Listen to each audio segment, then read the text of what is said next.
Chapter 545. I'm sorry, sir. I accidentally summoned this demon. Brando turned his head back to the source of the weak voice. He couldn't help but praise the beautiful young man in his heart. The boy on the stairs, in his moon-white silk pajamas, had one hand on his chest, was moving up and down on the charred wall. The young man's face was slightly sharp and delicate. Under his black shoulder-length hair, his eyes were as bright as the stars. His skin was as white as snow and his thin lips were as bright as a rose. The young man pursed his lips. His eyebrows were slightly wrinkled as if he was suspicious of the origin of Brando and the others. Brando couldn't help but sigh in his heart. He couldn't help but think of the silver elf Nalathar who was sleeping in the Emerald Forest. But at this moment, he had to admit with jealousy that in this world, there were indeed some humans who were more beautiful than the elves. But soon he saw the young man's pointy ears. It turned out that he was a half-elf. Fortunately, Brando was relieved. At least the other party didn't destroy his last dignity as a human. "Count, are you all right?" Ronan bowed slightly behind Brando. The young man looked at his captain of the night and nodded. This action undoubtedly confirmed his identity. This 15 or 16-year-old young man was actually Count Yenbao. Brando couldn't help but raise his eyebrows suspiciously. He stared at the young man's face that was a little too young. The young man was also sizing up Brando. His starry eyes flashed with a slightly doubtful light. Most of the disguise spells in this world would be automatically dispelled once the target used force or any other skills. At this moment, Brando and the others were no longer a patrol knight. It was no longer the image of the patrolling knights, but an existence with a long cloak and black smoke lingering all over, looking similar to the sheephead disciple. But the sheephead cult and the demons were natural allies. They would never do such a thing. The young man didn't show any fear or uncertainty. But at this moment, there was a banging sound coming from the stairs. A female knight with long blonde hair rushed down like a bolt of lightning. When she saw Brando and the others beside Ronan, she couldn't help but show a surprised expression. She pulled out her sword and scolded angrily, "Ronan. Who are you people? Gold rank." Brando pursed his lips. It seemed that this young lady was the second gold-ranked subordinate of the young count. However, he could not help but glance at her breasts. The female knight was wearing Erwin's military uniform, and her breasts were simply too voluptuous. Her good upbringing was even a little exaggerated. One could not help but associate her with a cow. In fact, this female knight could also be considered a beauty. If beauty was justice, then this lady must be one of the best in the justice camp. She was at most 2. He looked to be around 17 or 18 years old. At this age, he could be considered a hero among the younger generation in Erwin. The female knight had curly hair and her military uniform was messy. It seemed that she had just gotten out of bed. Noticing Brando's gaze, she couldn't help blushing as she covered her unbuttoned shirt with her left hand. "What are you looking at?" "Naya." At this time, the handsome young man, who was Count Yenbao, stopped the female knight. He then raised his head and looked at Brando. "Count Yenbao?" Brando asked. "My name is Dilfari de Audener. I am the only heir of the Egret family and the current Count Yenbao." The young man introduced himself with a gentle voice. Brando could not see any panic on his face. He only looked a little tired. The young man put his hand on his chest. He replied politely. "First of all, thank you for helping me restrain the demon." "You are welcome. However, as a noble, it is not very good to make a deal with the demon, right?" Brando narrowed his eyes and asked. The young man was slightly stunned. The female knight beside him had already angrily scolded Brando. She jumped up high and slashed her sword at him. Brando did not have a weapon in his hand at this moment. However, He opened his left thumb and index finger, and a vortex appeared in the middle of the magic triangle. He clenched his right hand, and the Halran Gaia, which was surrounded by black smoke, had already appeared in his hand. Brando pulled out the Halran Gaia and blocked the long sword in the female knight's hand. His strength was far superior to the other party. Suddenly, the cow knight was sent flying with her sword and crashed into the carbonized staircase. After a loud bang, the poor staircase stopped. She was reduced to ashes. However, Brando immediately scolded the freakishly strong woman. After activating Frenzy, his strength was close to 500, and he was standing at the peak of elemental awakening. He did not expect that his hand would be sore from the impact of a low gold level enemy. Because, if the female knight was in the game in the past, she would be a pure strength warrior. What a freak! The freakishly strong female knight quickly climbed out of the wreckage of the stairs with a dirty face. Looking at her gnashing teeth, she was ready to fight again. However, the young count stopped her. Dilfari obviously had his own concerns. He looked at Brando. He already knew that his people were no match for the other party. He suddenly turned his head and stared outside the manor's walls that were already full of holes. "Sir, although I don't know where you came from, I hope you can do me a favor." Dilfari looked in the direction of the forest in the distance of the manor and suddenly said. She said. At this time, Brando also heard the noise outside the manor. The sound of iron boots stepping on the muddy ground was mixed with the sound of horses neighing.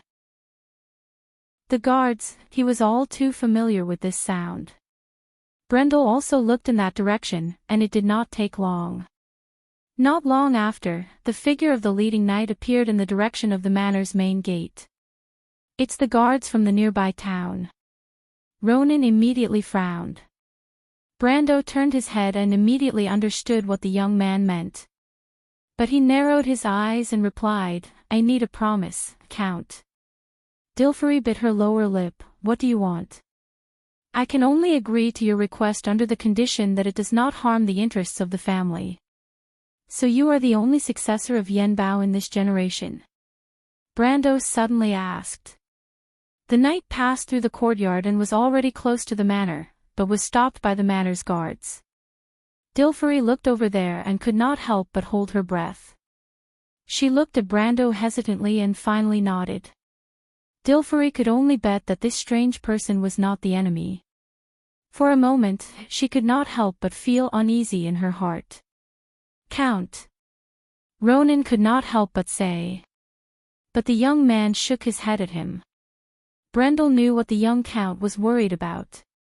The Holy Cathedral of Fire's highest law clearly stated that if a noble colluded with a devil, they would be sentenced to death, and their family's glory would be stripped for 3 generations. Any noble who colluded with the devil would be punished. No one dared to bear such consequences. Although he did not know why the other party would summon demons, Brando saw Dilfari's long eyelashes drooping and knew that the young man was panicking. It was a good time.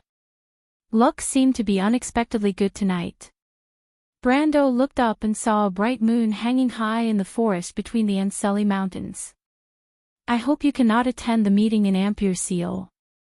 Brando pondered for a moment and made his request. "That's impossible. You want to replace me in the meeting of the nobles. How can I guarantee that you won't hurt Yenbao during the meeting?"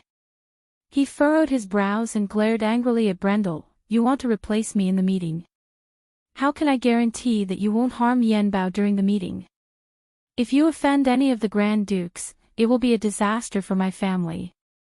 I can swear in the name of Lady Martha and my honor." Brando replied. "Even the most loyal oath has a loophole." Dilfari gritted his teeth and replied, "Sir, I have no other way out. I hope you don't force me to fight to the death." Brando and the young man looked at each other, but the young man's determination was beyond his expectations.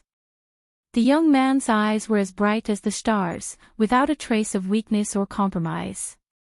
However, the Yenbao family only had one heir left. Something must have happened. Brando thought hard but could not remember what happened to Yen Bao in the game. It was as if this area did not exist in Erwin's history. The two of them faced each other, and the atmosphere was silent for a moment. The night outside had broken through the blockade of the guards. They had obviously rushed over after hearing the explosion. Brando noticed that there was no fighting outside, which meant that the knight on guard did not find the Roman and the others hiding in the forest. Yes, this was a relief to him. However, the security forces in Ampere Seal were notoriously difficult to deal with. If he could not reach an agreement with the young Earl, tonight's operation would be in vain. You want to attend the meeting in Ampere Seal? The night was getting closer and closer, and the young man finally could not hold back and spoke first. Brando nodded. Can you promise not to offend any of the forces? The young man asked. I'm afraid I can't promise that. Brando spread his hands. He had no intention of lying. He could not drag innocent people down with him for his own selfish reasons. However, I may be able to promise that at least I won't implicate you. The young man stared at him. The knight was almost at the gate of the manor. They had already seen the huge hole, but there was no fire in the corridor. Brando and Dilfrey stood in the dark, so the knight did not notice the situation in the house. After a while, the young man finally spoke. Then I can take you to the meeting as a follower. Dilfrey looked at Brando nervously. After all, this strange man did not seem like someone who liked to be under others. However, to her relief, Brando nodded. Okay, deal. Brando took out a crystal ball from under his cloak and gestured to the young man. Recording crystal. Despicable. The young man could not help but grit his teeth. Brando smiled helplessly. At this time, the knight finally entered the house. Brando had already pulled down his cloak and pretended to be Dilfrey's guards with the Nightsong Tiger and the others. He stood behind the young man without saying a word. The young man took a deep breath and glanced at the corridor. Pharaoh was already there. He was slightly relieved when he saw that the hexagram array left by the demon was almost cleared. He walked down the stairs and faced the night guards. However, Brando immediately noticed that there were not only the night guards. He saw that there were also some well-equipped knights wearing silver armor and red battle robes mixed in with their dark blue uniforms. Ha! Brando was slightly surprised. Royal Knight, why are they here? He suddenly realized something and lowered his head to send a telepathic message to Medisa. Medisa, ask Sue how far is this place from the Rhyme Manor? Count, may I know what happened here? Do you need our help? At this time, a female royal knight with a good figure walked out of the crowd and looked up at Dilfrey, who was on the stairs. The knight's voice was soft and clear like a silver bell, but Brando could not help but feel his scalp tingle when he heard it. He raised his head and saw a face that he couldn't be more familiar with. The one wearing the royal knight's armor was a young girl with a brown ponytail who looked very innocent. She had a few strange swords hanging from her waist. At first glance, people would think that she was using some kind of strange swordsmanship. But Martha, Freya was definitely practicing the purest form of military swordsmanship. P.S. So today I went to the affiliated hospital of the Sanjun Medical University for a checkup. There are no structural problems with my heart. It's just a lack of blood, so I need to exercise more. By the way, my symptoms are much better today. If I can maintain it tomorrow, I can resume updating. The doctor asked me to do a 24-hour ECG on the 15th. Damn, it's the 15th, not the 14th, not the 13th, it's the 15th. Doctor, are you actually sent by my enemy to mess with me? To be continued. If you like this work, you are welcome to come to Chidian. Calm to vote for me. Your support is my biggest motivation.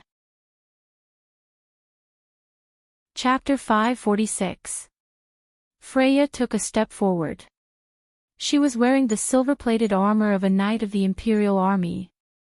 The golden edges of the armor reflected a hazy halo under the moonlight in the forest. After she got off her horse, her dark red knight's cloak hung on the ground. There were 2 silver tassels on the side of the cloak that represented her military rank. It seemed that she was the leader of this group of knights. She paused and looked at the manor that was about to turn into ruins.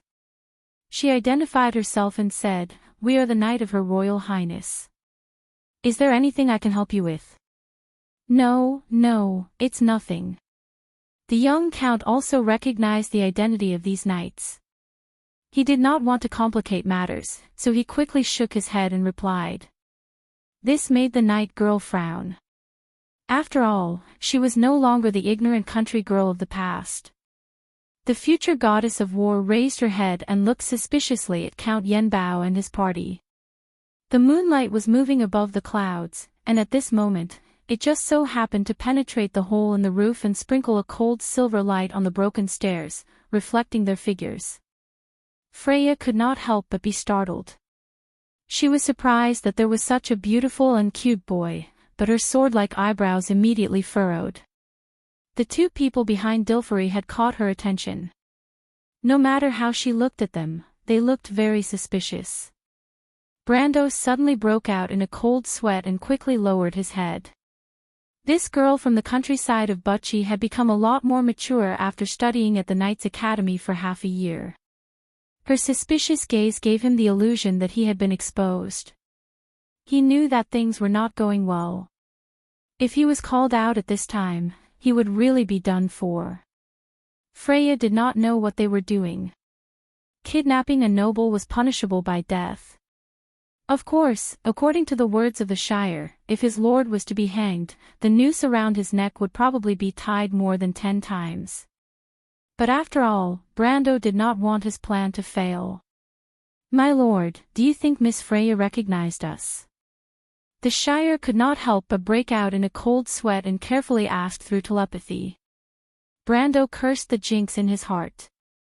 At this time, Count Yenbao finally reacted.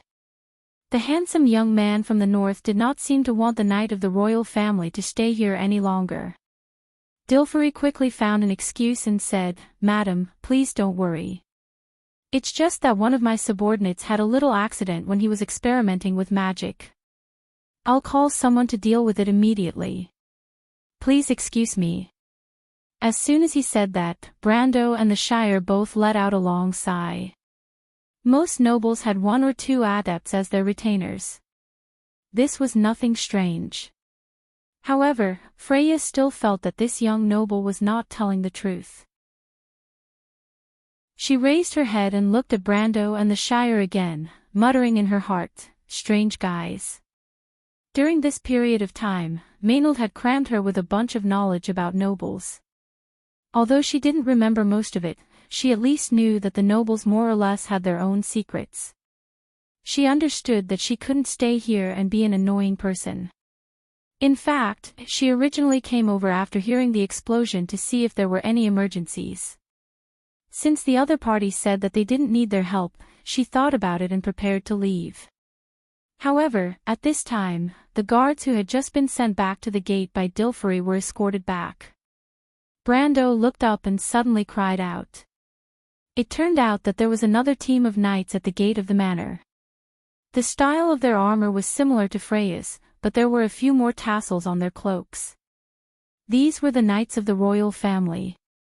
These people were much more difficult to deal with than the Knight Academy students.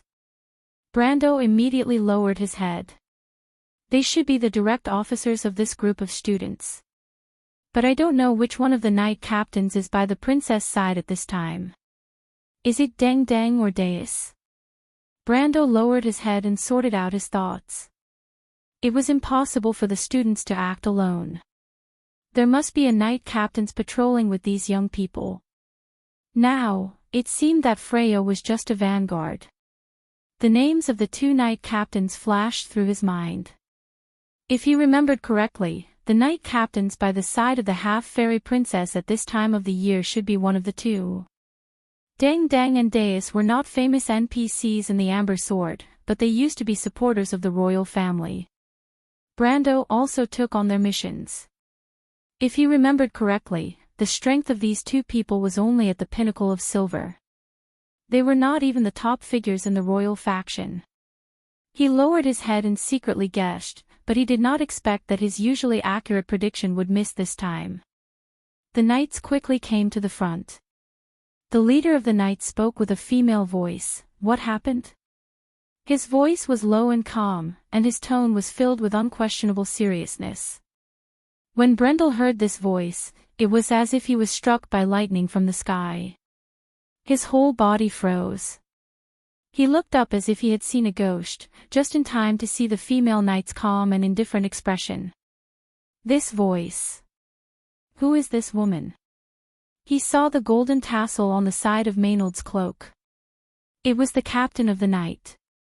However, Brando could swear on his honor as a veteran player who had experienced almost all the changes in Erewhon's history.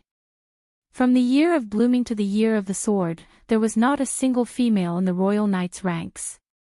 Not to mention the Royal Knight rank, there were almost no females above the rank of Grand Knight. However, what really surprised him was the female knight's voice. There was no way he had heard it wrongly. Her voice was so clear even in his dreams. At that moment, he almost thought that he had returned to more than 10 years ago. His senior sister was standing in front of all of them, leading them with her sword. He closed his eyes, and it was as if time had turned back. That indifferent, calm, and warm face appeared in front of him again. Her smile was so warm that it made one's heart feel at peace. He almost blurted out that familiar name, but he held himself back. Maynard was born in Cipher. She inherited the snow-white skin of the people of Cipher. Her long black hair was like an obsidian against her fair skin. She was born to be a stunning beauty. She was known as the cold beauty among the knight. But from Brando's point of view, even though this female knight had a unique temperament that was similar to his senior, they were not the same person. He could not help but take a deep breath. His heart was filled with uncertainty. But in the end, he returned to his original question. Who is this woman? Brando was certain that he did not remember wrongly. Unless history had changed, there would not be a female knight in the royal faction. Even though he knew that history would change sooner or later because of him, the butterfly, but he did not expect the change to be reflected in such a small detail. It did not make any sense at all. He heard Freya call the female knight Maynard. Brando swore that he had never heard of such a name before. Even though it was impossible for him to know the background of all the nobles and socialites in Erewhon, Brando was confident that he would not miss out on some well-known NPCs. The fact that she was able to become a knight captain at such a young age meant that she was not an ordinary person. But unfortunately, Brando could not think of such a person even after racking his brain. There were two possibilities in front of him. The first possibility was that Maynard was just an alias, and there might be a famous person behind this name that he knew. However, Brando could not connect the female knight in front of him with the famous people in his memory. This woman seemed to have appeared out of thin air. Then there was the second possibility. History might really have changed because of his arrival, and this change might not only affect Owen's history after his arrival, but even the history before his arrival might have changed as well. This change was completely unpredictable. In other words, if this possibility existed, Brando would not have been surprised when he found out that the princess was actually a cute boy. Brando frowned deeply as he stared at Maynard, who had suddenly appeared. At this time, the female knight had already turned her head sideways to listen to Freya's words. She raised her head, and as if she had noticed Brando's gaze, she looked in his direction. The female knight had a pair of deep black eyes, and her eyelids reflected a faint silver glow. Her gaze met Brando's, and both of them were slightly startled. Brando was not sure if the female knight had noticed him, because Maynard quickly turned her head away as if nothing had happened. She did not even intend to dismount from her horse. She simply greeted Dilfari on the horse. The Yenbao family had never had any contact with Erwin's circle of nobles, so it seemed that the royal faction did not have any plans to attack this ancient family. Maynard's etiquette was meticulous, but that was all. Brando saw her looking at Dilfrey strangely twice in a row, but in the end, she did not say anything and quickly left with the knight. What did she notice? Brando stared in that direction and thought. When the female knight walked to the gate of the manor, she turned her head back for the first time. Her glance from afar was immediately caught by Brando. This confirmed his previous feeling. Both of them seemed to feel that something was wrong with each other. At this time, Brando had already thrown away his previous messy thoughts. He suddenly felt a little worried. Did this woman see through their identities? Obviously, she did not listen to Dilfrey's words earlier. This is a difficult character to deal with. He let out a sigh of relief, but he still thought that no matter what, she would not be able to guess his identity. Disguising himself as an envoy of a noble to participate in a meeting that would decide the future of the kingdom. Perhaps no one in this world would think of such a bold thing, except for him. But similar to Brando's guess, when Maynard turned around in the thick twilight outside the gate of the manor, the only thing that puzzled her was Brando's strange look. Her strength was not prominent in the knight regiment. She was famous for her swordsmanship.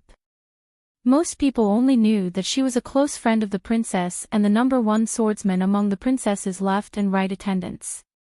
However, Maynard had already reached the early stage of gold. Naturally, she felt Brando's gaze. She lowered her head.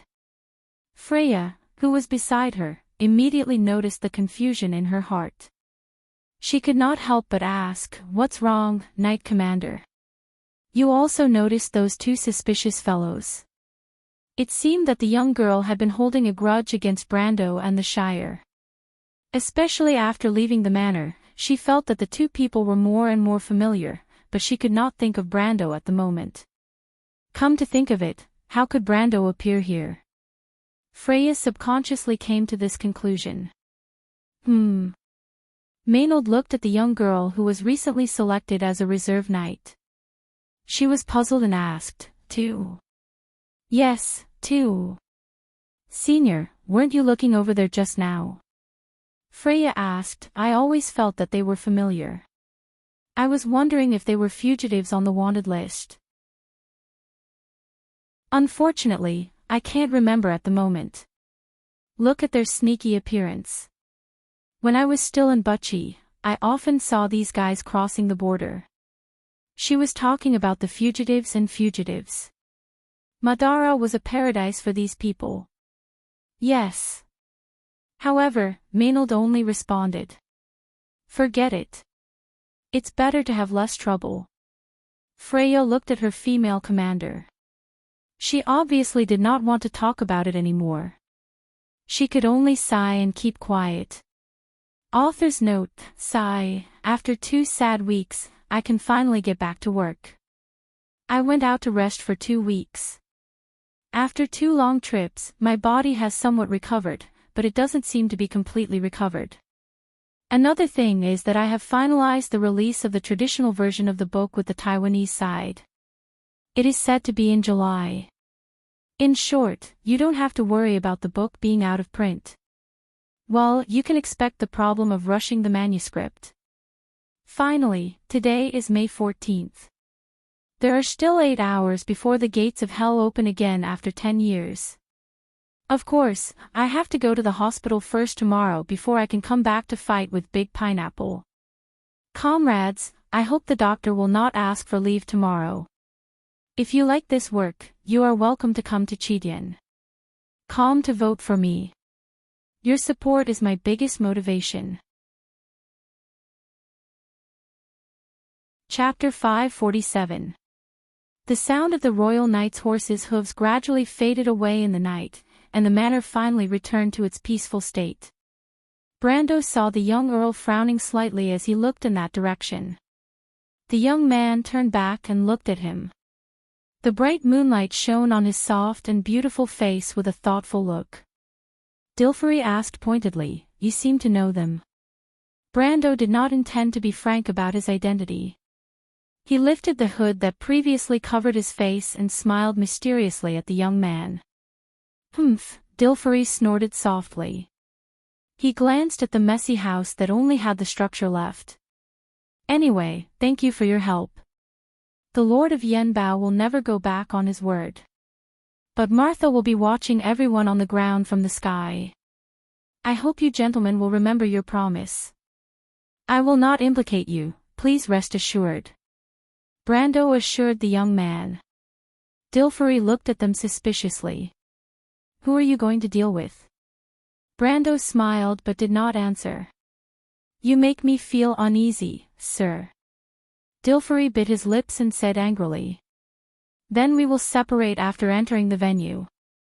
But the Holy Cathedral will eventually find out that you entered with us. This was a problem. Brando thought that the Earl was really meticulous. He looked back at the Shire, and the Shire also shrugged. Everyone knew that the Holy Cathedral was not a manor located in the countryside. No illusion could fool the eyes of the monks, unless Martha came personally. Brando was silent for a moment and replied, Well, if it comes to that, you can say that you were coerced by us. Dilfery was slightly startled. He looked at them curiously, almost unable to believe that this was something that a group of vicious infiltrators would say. Kidnapping a noble, aren't you afraid of getting into trouble? If I was afraid, I wouldn't have come. Brando smiled slightly. But you can threaten me to keep my mouth shut. You have something on me. Dilfery frowned and looked at them in confusion. Isn't that right? Can I understand that you are teaching us how to coerce you, Earl? Brando could not help but ask with some amusement. No. No. The young man blushed. It's just that you don't understand. Brando smiled. In fact, he did not think that there was anything to hide in his actions. He just did not want to complicate things. If the Holy Cathedral insisted on investigating, then let it. He dared to come to Ampere Seal to cause trouble. In fact, he had already prepared for the worst. The worst result was nothing more than going against the Holy Cathedral of Fire. It was not like Erwin had not done this before. The late King Eric had fought many battles with the Holy Cathedral of Fire. The legendary king had the Wind Elves as backup, and so did he. Brando believed that Orthless would not leave him in the lurch. Besides, the Holy Cathedral of Wind would probably be happy to light a fire in the backyard of the Holy Cathedral of Fire.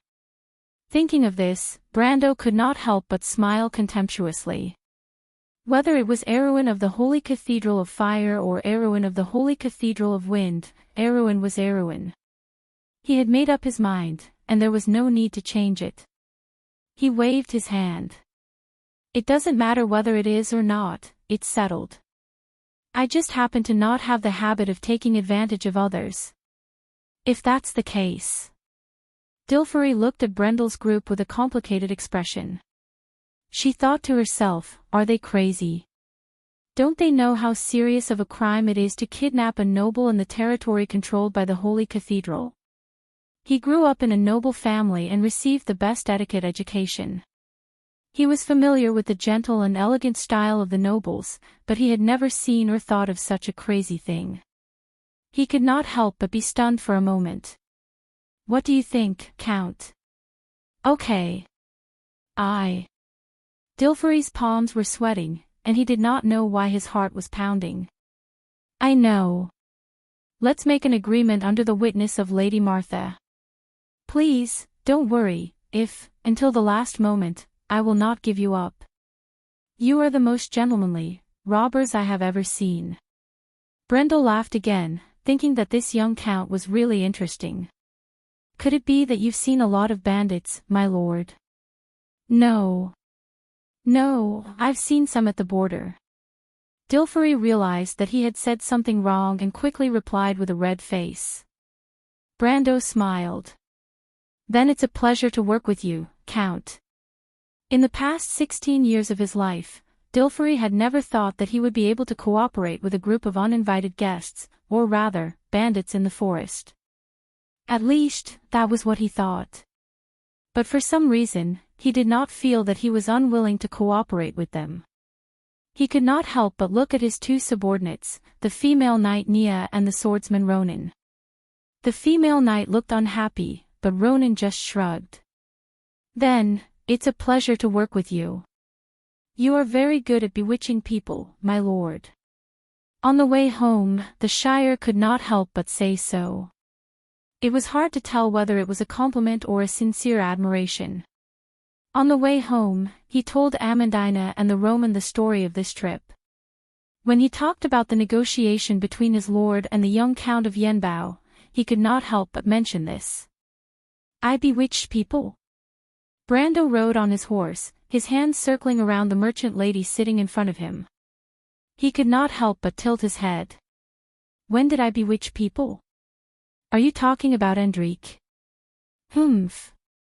The vampire lady who was riding on another horse not far away could not help but snort. She was riding on a tall pure black warhorse. This was the color she insisted on choosing. No, that's not what I meant." The Shire sat on a yellow-brown horse and hurriedly explained. "I wanted to say that my lord took out the recording crystal at the right time and perfectly attacked the Count's last line of psychological defense. It reminded me of the wandering Noxians in the Highlands. You should have heard that the Noxians are famous for being unscrupulous merchants in Karsuk. The Noxians are synonymous with unscrupulous merchants everywhere, not just in Karsuk. Also, can't you compare something better?" Brando replied in a bad mood. "But then again, I remember that the recording crystals made in the fief are kept by Miss Amandina, right?" The Night Song Tiger suddenly asked.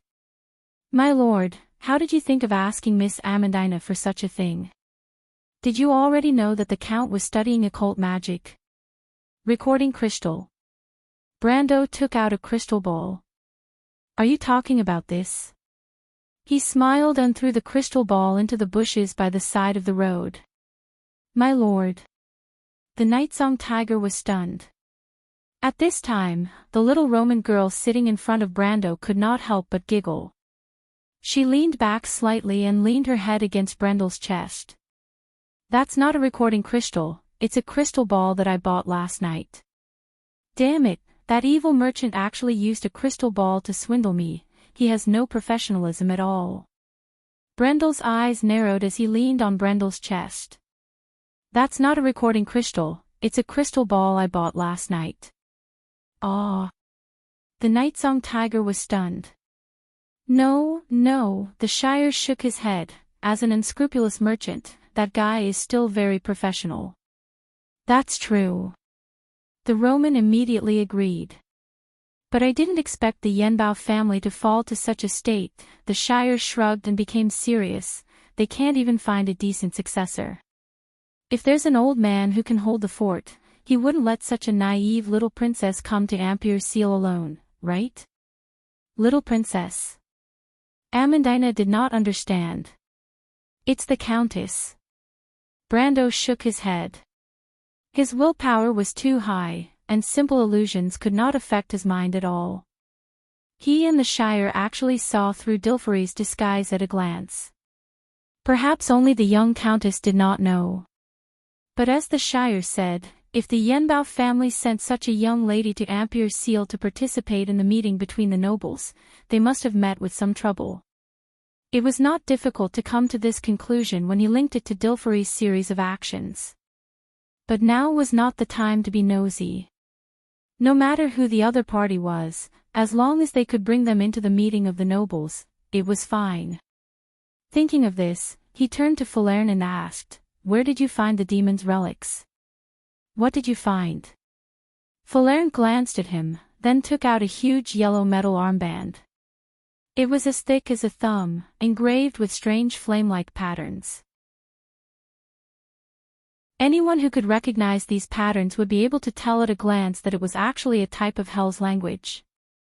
It recorded the full text of the Devil's contract that was engraved on the sulfur slate of the 11th layer of the scorching hell. The Devil's armband. As soon as Brando saw the yellow metal armband, he could not help but curse in his heart. The Devil's Armband was said to be an item used by high-level demons to control lower demons in hell. This rumor was passed down by the Bunasan witches, although no one had ever verified its authenticity. However, with this golden armband as a medium, players who were good at necromancy could indeed sign a contract with certain beings in the lower world. This was a very rare item in the game, and it was extremely valuable. But the key was that this item was a hot potato in the Amber Sword. There were no auction sites here, and even if it was placed in the underground black market, who would dare to buy such an item openly? Although Brando knew in his heart that this item was valuable, he could not think of a better way to sell this item. He could not possibly do business with the cultists, right? Brando felt that he was not that crazy yet. He held the item and looked at it several times. It was not that he could not use the Devil's Armband, as long as he changed his profession to a summoner. But there was another problem here. The demons summoned by the Devil's Armband were not servants in the usual sense, but the owner of the armband. Although Brando knew that many Devil Lords in the scorching hell would use this Devil's Armband, from the lowest level Devil Lord to the top 12 Devil Lords, no one knew what the hell this item would summon. If it summoned existences like the Lord of Greed, the Trickster, or the Witch Lord, it would probably be possible to make a deal. But if it summoned the King of Purgatory, Akentu, or the Lord of Broken Sword, the most terrifying existence in the scorching hell, the summoner himself would definitely be reduced to ashes, and it would even immediately cause a war between Purgatory and the mortal world. Brando remembered that there were players who had created this kind of plane in the past, which resulted in a huge storyline chain. He looked at the item in his hand for a long time, and it was not easy to suppress the curiosity in his heart. Curiosity killed the cat. Brando was very clear about this point. He carefully put the item in the dimensional space, and decided to leave it alone for the time being. After all, he felt that with how unlucky he was, he might really summon the King of Purgatory, Akentu. However, when Falerne saw his strange behavior, she could not help but ask, "What is this?" "A ticking time bomb." Brando answered somewhat helplessly. To be continued. If you like this work, you are welcome to come to Chidien.com to vote for me. Your support is my biggest motivation. Chapter 548. The gray sky seemed to be covered with a layer of frost.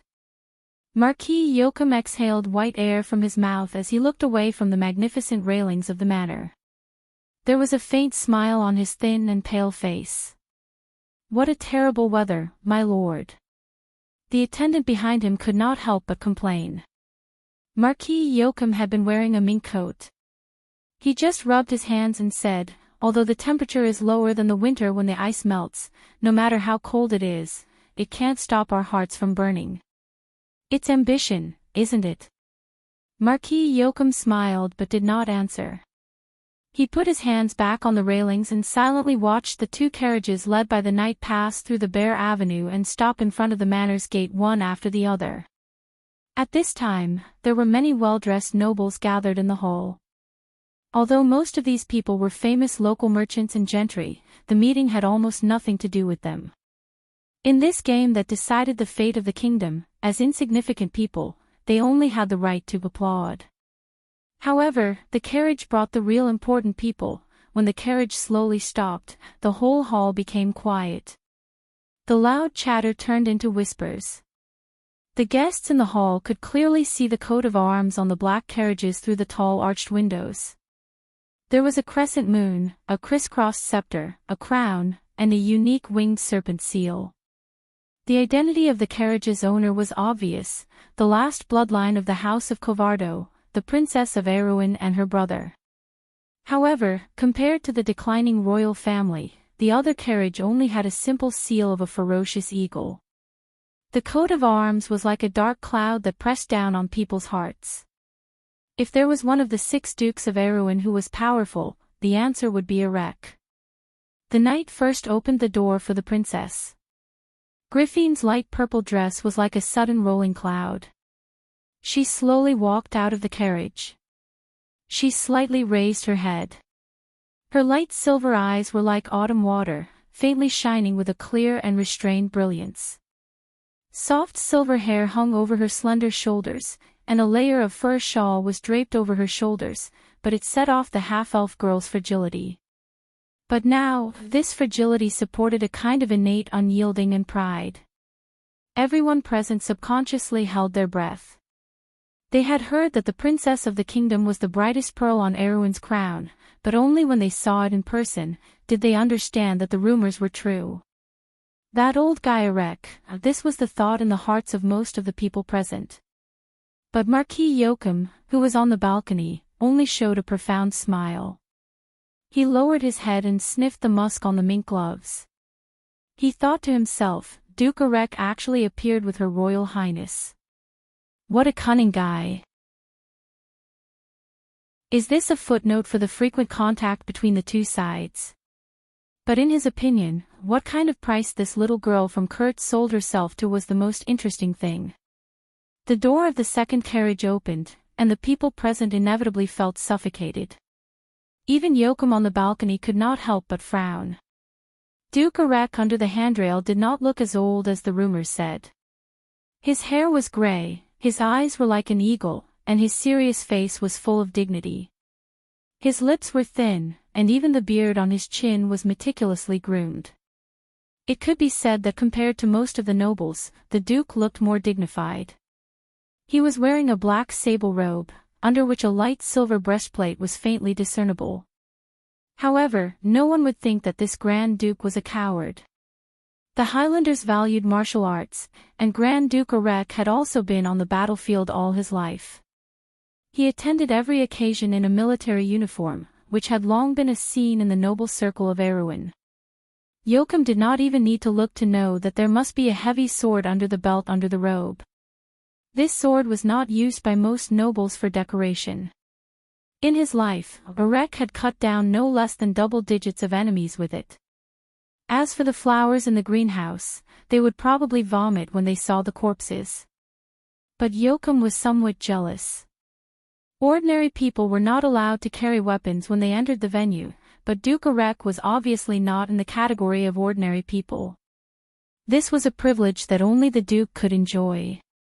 Although his identity was special, compared to many of the important people presiding over this meeting, he was only a little better than the people in the hall below.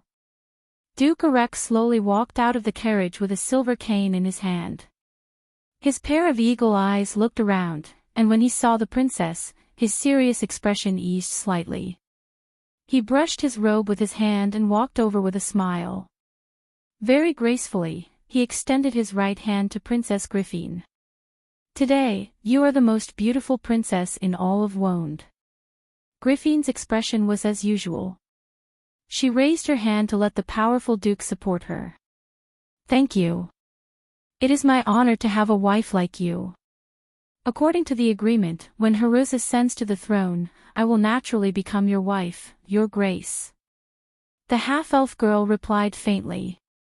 Duke Erech smiled and did not say anything. Behind them were Duke Erech's close vassals and the royal factions Oberway, Makarov, Fleetwood, and others. These people looked at each other face to face, and on the surface, they seemed to be harmonious. However, this kind of harmony expressed a fixed meaning within the rules of the aristocratic game. When it fell into the eyes of those who were interested, it naturally had a different meaning. Of course, for most of the mediocre people, among the group of people, Devard, who still had a bandage on his hand, was the most eye-catching one. This most outstanding swordsman of the Highlands was lucky enough to save his right hand in the previous duel, but the wound on his arm was not something that could be healed in a short time. The guests in the hall could not help but whisper when they saw this person who was in the news a while ago. The news of Devard's duel in the Anderla Cathedral had already spread throughout Ampere-Seal. As for the two parties involved in the duel, it was naturally the center of the discussion. It was a pity that this special honor did not bring glory, but shame. Devard's face was ashen. This proud eagle of the Highlands could not be proud now. Marquis Joachim was also one of the people who witnessed the duel. He stood on the balcony with a smile and greeted Duke Erech, thanking the Duke for lending him his guard that day and apologizing for his recklessness. However, when he saw Devard and the others enter the hall, he could not help but think of what happened that day. Who is that young man? The Holy Cathedral was tight-lipped. It seemed that other than the Archbishop, no one knew the origin of the other party. It seemed that he came out of nowhere. But came out of nowhere. Is that possible? He thought that he had already known the various families of Erewhon, but now it seemed that the pool of water in the kingdom was still very deep. Marquis Joachim rubbed his eyebrows. Wood was from the Cruz Empire. He had long known that the Cruz Empire had bought many secret forces in the kingdom, but as for the purpose of making a move at this time, it was hard to say. Or was it Wood's chess piece? It doesn't matter, anyway, the one who has a headache is not me, Marquis Joachim thought. Suddenly, a figure flashed in his mind. At this moment, the big shots representing the various forces of Erewhon had arrived one after another. Luxurious carriages stopped one after another in the forest outside the manor. First was Duke Cypher's carriage. As the Queen's brother and the uncle of the future king, Duke Cypher would naturally side with the North group. Following closely behind was Marquis Balta. Marquis Balta came from the Sword Castle. This family had long controlled the White Lion Legion for the Covardo royal family. The enemy of the White Lion Legion was the Cruz Empire, but it was hard to say who the enemy of the Sword Castle family was. Marquis Joachim was surprised, but the next carriage startled him slightly. This dark carriage was like a ghost that slid into the forest. The emblem on the carriage was so unfamiliar. On the crimson background was a broken sword that seemed to remind the world of its unique pride. Marquis Joachim hesitated for a few seconds before he reacted. The Yenbao family, a lonely soul that drifted away from the noble circle of Erewhon, had actually come to Ampere Seal. A hint of surprise flashed in his eyes. Not only the Marquis, but the entire hall of the manor quieted down, just like when Erech and Her Royal Highness had arrived together. Perhaps not many people knew what the Yenbao family meant to Erewhon, but in terms of the degree of mystery, this family might be ranked in the top 3 in this ancient kingdom. The last time Count Yenbao met the King of Erewhon was 30 years ago. There seemed to be some kind of tacit agreement between the kingdom and this ancient family, which allowed the king of this land to ignore one of his subordinates. Even Brando did not know the reason for this, because this secret was also lost in another period of history with the fall of Erewhon. But this did not prevent him from sitting in this mysterious carriage with a clear conscience. In contrast, the count, or countess, who was sitting opposite Brando was slightly nervous. Dilferi had never had the experience of sharing a carriage with a strange man in her life. Usually, it was the female knight, Nia, who accompanied her, but today Brando was playing the role of her aide and vassal. It was natural for an aide to share a carriage with the lord. When the carriage stopped, Brando lifted the curtain and looked out. He saw the royal carriage and Erech's carriage parked in the most eye-catching position, as well as Freya and Maynard beside the carriage. The future goddess of war was actually dozing off. Brando could not help but feel a little funny, but his heart was warm. Everything familiar with the past was still there, and Erewhon had not completely slipped into the abyss of destruction. Everything seemed to be turning around. Sometimes he was really worried that this was just an unreal dream. But only when he saw Freya's face, which still had some of the youthful face of a young girl from Bucci, the face that belonged to the future goddess of war, did he feel that everything had become real again, as if he could touch it with his hands. Then he withdrew his gaze. At this time, the knight outside the carriage had already opened the door. The one who opened the door was Nia, and the female knight glared at him unhappily. Brando did not care. He got out of the carriage first, and then extended his hand to the countess. Dilferi hesitated for a moment, then took his hand and jumped out of the carriage. As soon as the two got out of the carriage, they attracted a lot of attention. Of course, Brando did not think that these gazes were directed at him. In fact, they were. Everyone in the manor was surprised by Dilferi's age. She was wearing a countess robe, and the 3 silver lines on the fur robe proved her identity. Yen Bao had a new heir. But among all the people present, at least one gaze fell on Brando. "It's you." Devard, the eagle of the Highlanders, who had been silent all this time, suddenly let out a roar. The roar was so loud that it made people wonder if it was made by the thin body of the swordsman. The roar penetrated the hall of the manor, and even the floor shook as if it reflected the anger of the owner of the voice. Everyone was startled. Dilferi was no exception. She had already thought that Brando and the others were here to cause trouble, but she did not expect that trouble would come knocking on her door as soon as she got out of the carriage. This was not what they had agreed on. The Countess could not help but frown and look at Brando with a questioning look. The focus of her gaze had now shifted from the Countess to Brando, but Brando only felt a little embarrassed. He could not help but raise his eyebrows. He did not expect that this guy would come with him even though he was injured. Note 1. Kurt is the hometown of Griffin, in the province of Corcova. P.S. Miss, I was wrong again. 55555. We had originally agreed on 2 chapters, but the editor of Chidian had something to do with me today, so I filled in some forms and delayed it. Leave it for tomorrow. I will hurry up when I come back tonight. If you like this work, you are welcome to come to Chidian. Calm to vote for me. Your support is my biggest motivation. Chapter 549. Brando raised his head and showed the most charming smile to the people present. Even the harshest etiquette officer could not find any fault with this aristocratic smile. In terms of hypocrisy, he could be said to be the model of all the nobles in Erewhon. This was his only response to Devard. He was not afraid that Devard or Erec would find trouble with him here. He had defeated Devard in a fair duel. At the time of the duel, there were at least 3 famous witnesses, including Marquis Joachim.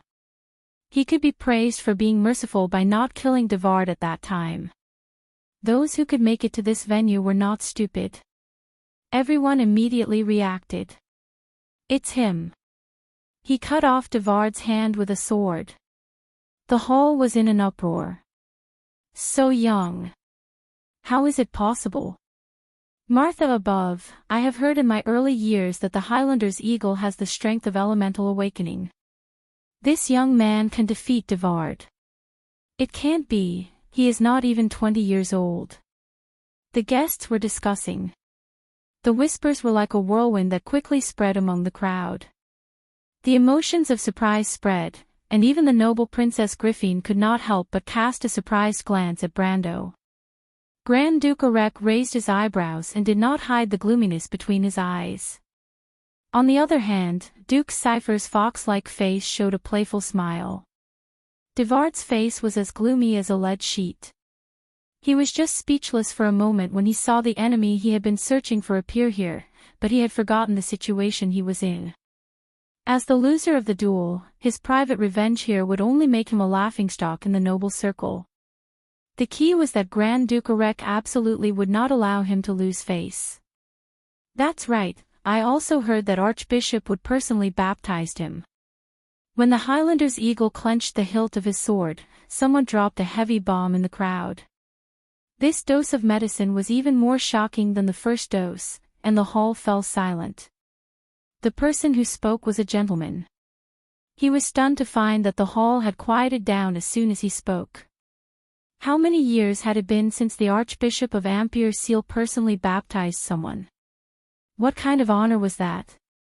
The last baptized person was no longer alive, but there was still this person's son in the hall. The eldest son of the Count of Grey Mountain could not help but take a step forward. The last time the Archbishop made an exception, it was the Holy Cathedral of Fire that compromised with the king. What was the reason this time? Baptism, could it be that he is already a knight of the temple? After a long while, someone shouted in disbelief. Brendel was slightly taken aback. Even in his dreams, he did not expect these nosy guests to guess in this direction. The Holy Sanctum had 2 honorary titles. The title of Knight of the Holy Sanctum was only given to those who had contributed to the Holy Sanctum and had reached the elemental realm. However, Brando was a Knight of the Templar. Although there was only a difference of 1 word between the Templar and the Templar, the difference in strength was huge. That's right. Without the strength of a Temple Knight, how could he defeat Devard? Exactly. Almost everyone agreed with this outrageous guess. The development of the matter was like a wild horse that had escaped from its reins. Even the Countess looked at him with some surprise, and there was even some disbelief in her eyes. You are the mysterious swordsman who defeated Devard in 1 move. Wait, what's with this defeated Devard in 1 move? Where did such a ridiculous rumor come from? Brando obviously underestimated the power of rumors. In fact, from the day the rumor came out, it became him nailing Devard to the wall of Anderla with 1 sword and punching a hole in this historical monument. The world loved bizarre stories, but he did not expect to become the main character of the story.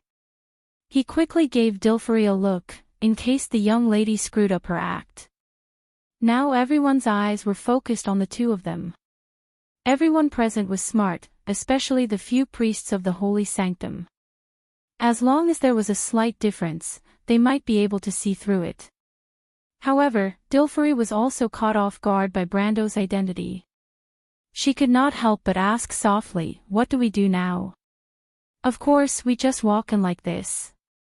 Don't worry, just treat me as your retainer and aide."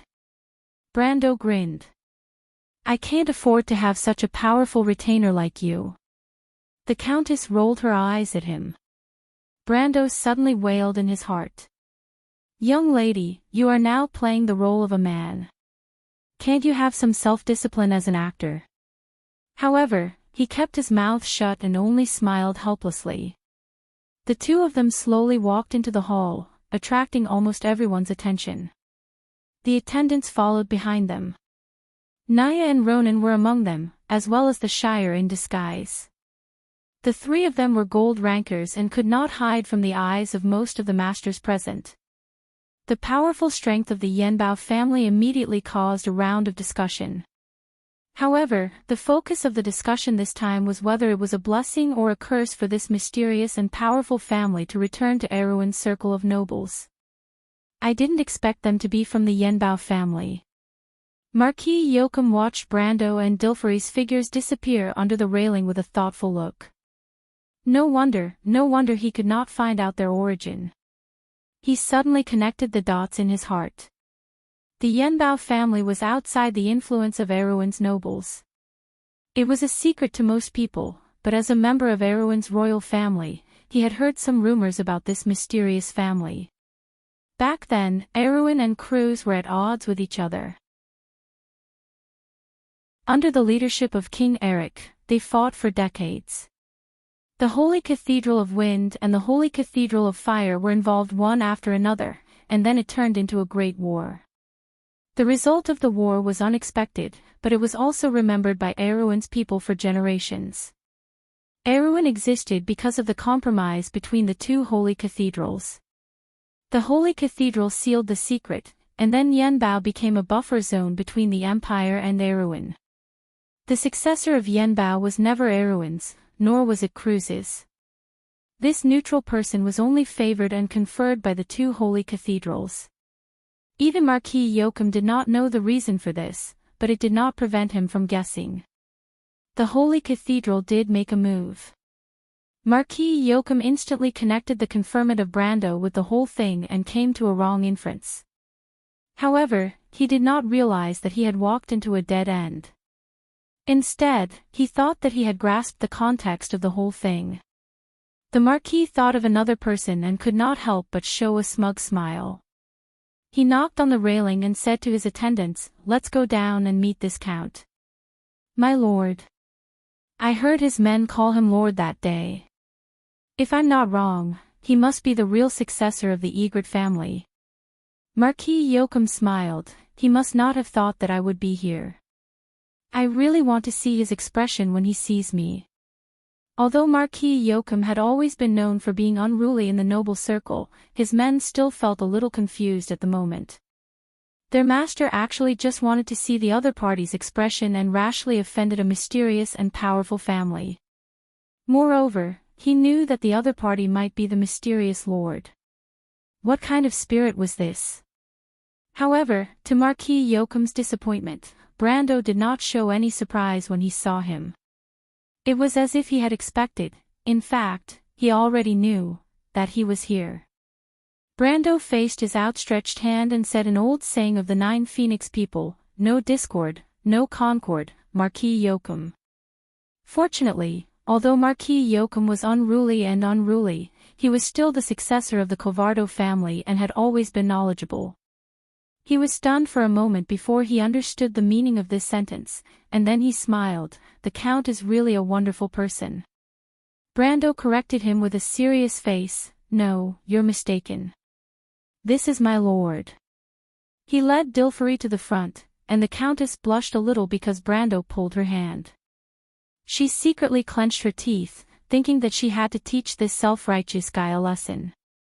But after thinking about it, she felt somewhat discouraged, because she couldn't think of any way to teach a temple knight a lesson. No wonder he was not afraid of me exposing him. He is in cahoots with the Holy Cathedral. Dilferi was glad that she did not act rashly. Marquis Joachim did not expect Brando to play it down and not admit it at all. In fact, Brando could not admit it because he had no relationship with the Yenbao family. However, Marquis Joachim did not think so. He looked at the Countess, whose face kept changing, and his heart further confirmed his guess. But even so, he still smiled and said, "It's an honor to meet you, Count." He was very different from when he was in the Holy Cathedral. It was a pity that the Countess was thinking about her own things and did not even know how to answer. After Marquis Joachim, the nobles came up one by one to meet the mysterious and ancient heir of the family.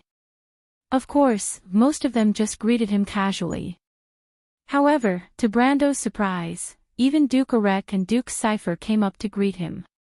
He could not help but think that this mysterious family was really charming. Martha above, these 2 Grand Dukes almost represented the pinnacle of power in Erewhon. It was reasonable to say that they could ignore a special count and maintain their nobility. But what really made Brando's heart beat faster was that he saw the royal faction coming over. But that was not the point. The point was that the ministers of the royal faction were surrounding the jewel of the kingdom's crown, Princess Griffin. Damn it. Brando's heart suddenly beat faster. Her Royal Highness used to be the spiritual pillar of all Erewhon players. This kind of worship and fanaticism even exceeded the reverence for the Valkyrie. Because Her Royal Highness was the one who had always inherited the will of Erewhon. It could be said that without her, there would be no new Erewhon in the future. Although history had already passed, that meaningful memory would always be eternal. In the Amber Sword, Brando had only seen Her Royal Highness a few times in public places. He was a player and always had the perspective of a bystander, but he still remembered the scene of the tsunami of cheers. It could be said that every Erewhon player had a special feeling for the princess, and he was no exception. Brando's trip was to meet the princess, but he did not expect it to come so soon. I'm not ready yet. Brando could not help but want to wipe the sweat off his forehead, if there was any. Princess Griffin was approaching. The whole of the manor had never been as quiet as it was now. This strange silence finally made Freya, who was dozing off by the carriage, feel that something was wrong. She shook her head and blinked her eyes to wake up. "You're awake." Maynard turned her head. The female knight's dark eyes had a rare kind of warmth. She smiled tolerantly. "Ah. I'm sorry." Freya was startled. "I accidentally, don't worry," Maynard replied. "You'll get tired if you're too nervous. You'll get used to it." Even so. Freya looked depressed. She frowned, ran her hand through her long brown ponytail, and then buried her head to check her sword. "I'll be careful, Senior." Maynard nodded and then looked at the manor. "What happened?" Freya could not help but ask. "The young count from last night. They're here too." Freya could not help but look up curiously, but her eyes immediately widened. "Ah! Boo! Boo! Boo!" She trembled as she pointed at Brendel. She could not believe her eyes. The face that she had seen countless times in her dreams appeared so clearly in front of her at this moment. She almost thought that she was still in a dream. Maynard immediately sensed that something was wrong. She turned her head and frowned. "Do you recognize who it is?" "Ah. No." Freya did not know how to answer. It was too much. She felt that Brando was too despicable. Whether it was in Butchie, Fortress Reden, or this time, he always caused trouble for her. How should she answer? Should she tell Maynard that it was Brando? It was a pity that she could not even confirm whether it was Brando or not. She only felt a flash of light in her head. She suddenly remembered that the two sneaky fellows she saw last night were Brando and the Shire. So that's why. The future Valkyrie's expression kept changing, but with Maynard's keen senses, she could already smell that something was amiss. She suddenly woke up and asked, "Is it the two people from last night? You recognize them? Aren't they from the Yenbao family?" "Ah." Freya stared at Maynard. She did not say anything. The knight captain had already gotten the answer from Freya's reaction. She immediately held her sword and whispered to everyone. "There's something wrong with those people. Follow me and protect the princess." Wait. Freya's heart was in a mess as she looked at the scene. How did things turn out like this? To be continued. If you like this work, you are welcome to come to Chidian.com to vote for me. Your support is my biggest motivation.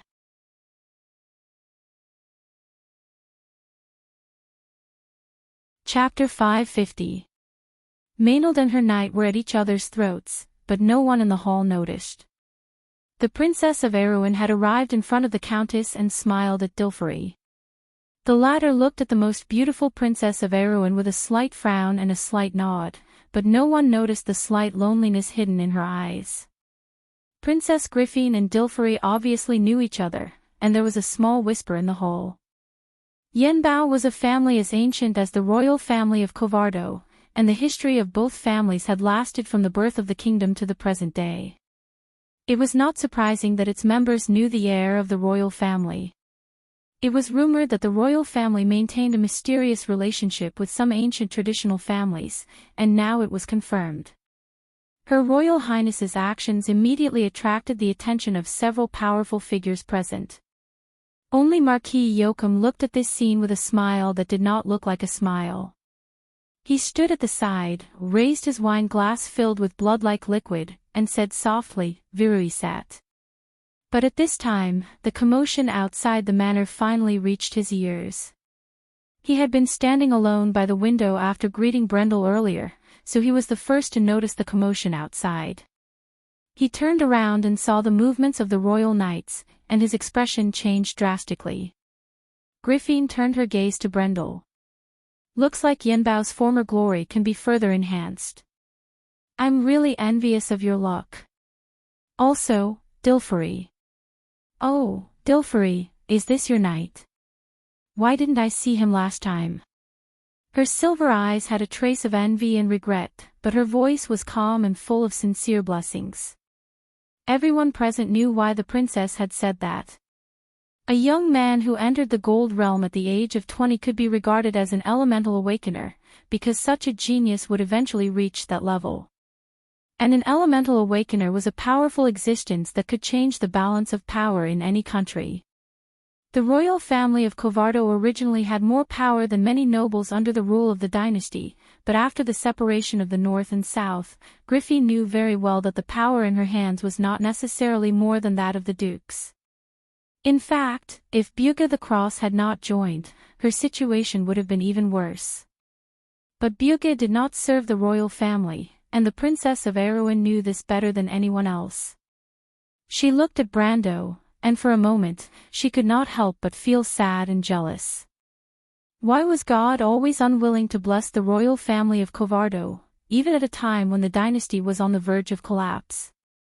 She could sacrifice everything, including her life and her body, for the future of this country and her brother's future. Gods will even disdain. But Dilfery's face darkened. She nodded. Because of that, she did not see him. Brendel could not help but look at the Countess. He probably did not expect her to lie without batting an eyelid. I see, Griffin seemed to have noticed something. She looked up and squinted her eyes at Brando. I don't know why, but even though I have never seen you before, I feel that you look very familiar. That's strange. Brando immediately felt two sharp gazes on him, and his body tensed up. But when he followed the gaze, he saw Makarov and Fleetwood standing behind the princess. The two sly old foxes obviously recognized him. But Brando was not nervous. Instead, he relaxed. He did not put on any makeup today because he wanted Makarov and Fleetwood to create an opportunity for him to meet the princess. Brando knew that neither Cypher nor Covardo would give up on the Lionheart. When he triggered the Divine Relics reaction, Fleetwood and Makarov were there. He believed that Fleetwood would be able to tell that the reaction had something to do with the Lionheart. In fact, when Erewhon's envoy appeared at the Green Tower, it meant that Oberth VII was aware of it. As his only beloved daughter, Brando did not believe that Princess Griffin did not know anything about it. Now that the person involved was right in front of them, he believed that the royal faction would make a move. However, Brando did not know that the Lionheart had already appeared in the world and was in Freya's hands. Otherwise, he would not have thought of such an idea. It was just that the royal faction had sealed off the news too well, and not many people knew about the Lionheart. Freya's performance at the Knights' Conference had attracted attention instead of the sword in her hands. It was because of these reasons that Brando had misunderstood her today. Brando did not intend to answer the princess question. He was now playing the role of Dilfery's retainer. Although the princess question was directed at him, he did not have the right to speak here. He looked at Dilfery, and the latter replied awkwardly, "Your Highness." Griffin smiled. "Dilfery, are you worried that I will steal your man?" "Of course not." In fact, the Countess did not know that House Yenbao and House Covardo had a close relationship. This was one of the biggest secrets of the royal family. She had known Griffin since she was young, and she knew how competitive the princess was. However, if Brando was really her subordinate, she would not be at ease with this sister of hers. But since she knew that Brando had no relationship with her, she did not say anything. At this time, a slender figure parted the crowd and came in front of the princess. Brando saw that it was a middle-aged man wearing a black suit. His face was slightly long and his eyes were sharp. He must have a high status to be able to come in and out of this place. But what made him feel strange was that the man looked familiar, so he could not help but take a second look. His attention attracted the man's attention. Oberway turned his head and was slightly startled. Brando did not recognize him, but he recognized Brando. He was the Wolf Knight Oberway that Brando had met once in Fortress Reden. He had also praised Brando's talent in front of Griffin, but he could not help but be stunned when he saw Brando here today. Why is this guy here? The noble who was known for his shrewdness frowned. The first thing that came to his mind was Brando's identity as a Knight of the Highland. Lord Oberway, what happened? The princess noticed Oberway's expression and couldn't help but remind him. The Wolf Knight looked deeply at Brando. A wolf would always remember its prey. Oberway's gaze made Brando frown. He did not know where he had met this guy before, but he obviously recognized him. But he still wanted to confirm, but Oberway had already turned his head. Brando only saw him give the princess a look. Something has happened outside. Ask everyone to leave. Oberway's voice was not loud, but it unexpectedly covered the whispers in the hall. Everyone quieted down. What happened? Griffin's beautiful eyebrows knitted together. This was the territory of the Holy Cathedral. If something happened, it would not be a small matter. There are heretics outside. Oberway replied. Heretics. With a boom, the whole hall seemed to be ignited. The Holy Cathedral of Fire was not xenophobic. Other than the 5 holy cathedrals that did not interfere with each other, some small sects or mystical cults were mostly allowed to spread between various countries. But the 5 holy cathedrals only mentioned one heretic, and that was the cultists who followed the Twilight or the Dark Dragon. Regardless of how the cultists appeared in the central area under the jurisdiction of the Holy Cathedral, it was rumored that the cultists were mostly cruel, evil, and crazy. Of course, most of the nobles present were unwilling to be buried with these lunatics. So for a moment, some noblewomen even screamed. Not to mention these ordinary nobles, even Griffin and Brando could not help but be shocked. Erwin's princess was shocked that the cultists had sneaked into the hall, but Brando was shocked that such a thing had never happened in history. So in comparison, the latter was more shocked. What is going on? Griffin saw that the monks of the Holy Cathedral had begun to maintain order. Several of them were at the center of the hall. Even if they wanted to look outside, they could not see the situation outside the manor. She was very clear about this, so she asked directly. But this time, the usually shrewd lone wolf shook his head. In fact, even Maynard, who first discovered the cultists, did not know what was going on. Initially, she deduced from Freya's information that Brando and the rest were harboring evil intentions toward the princess. So she immediately ordered her knights to prepare to protect the royal faction in the hall. But she did not expect that the moment she gave the order, the entire manor would be in chaos as soon as the knights drew their swords. The cultists seemed to have appeared out of nowhere. They had disguised themselves as all kinds of people. Some were the attendants of the nobles, and some were even the guards of the manor. When they saw the knights of the princess draw their swords, they immediately drew their swords as well. Then, as if premeditated, they split into 2 groups. One group charged at the knights of the royal family, while the other group charged straight into the manor. The guards in charge of the manor did not expect the guards brought by the nobles to be enemies, so they suffered heavy casualties as soon as they met. When this happened, everyone could not help but be shocked. Only Maynard was certain that Brendel's plan had been exposed, and she was desperate. She was a qualified soldier, and at this moment, she did not panic at all. She immediately drew her long sword and ordered everyone around her, "Don't tangle with these people.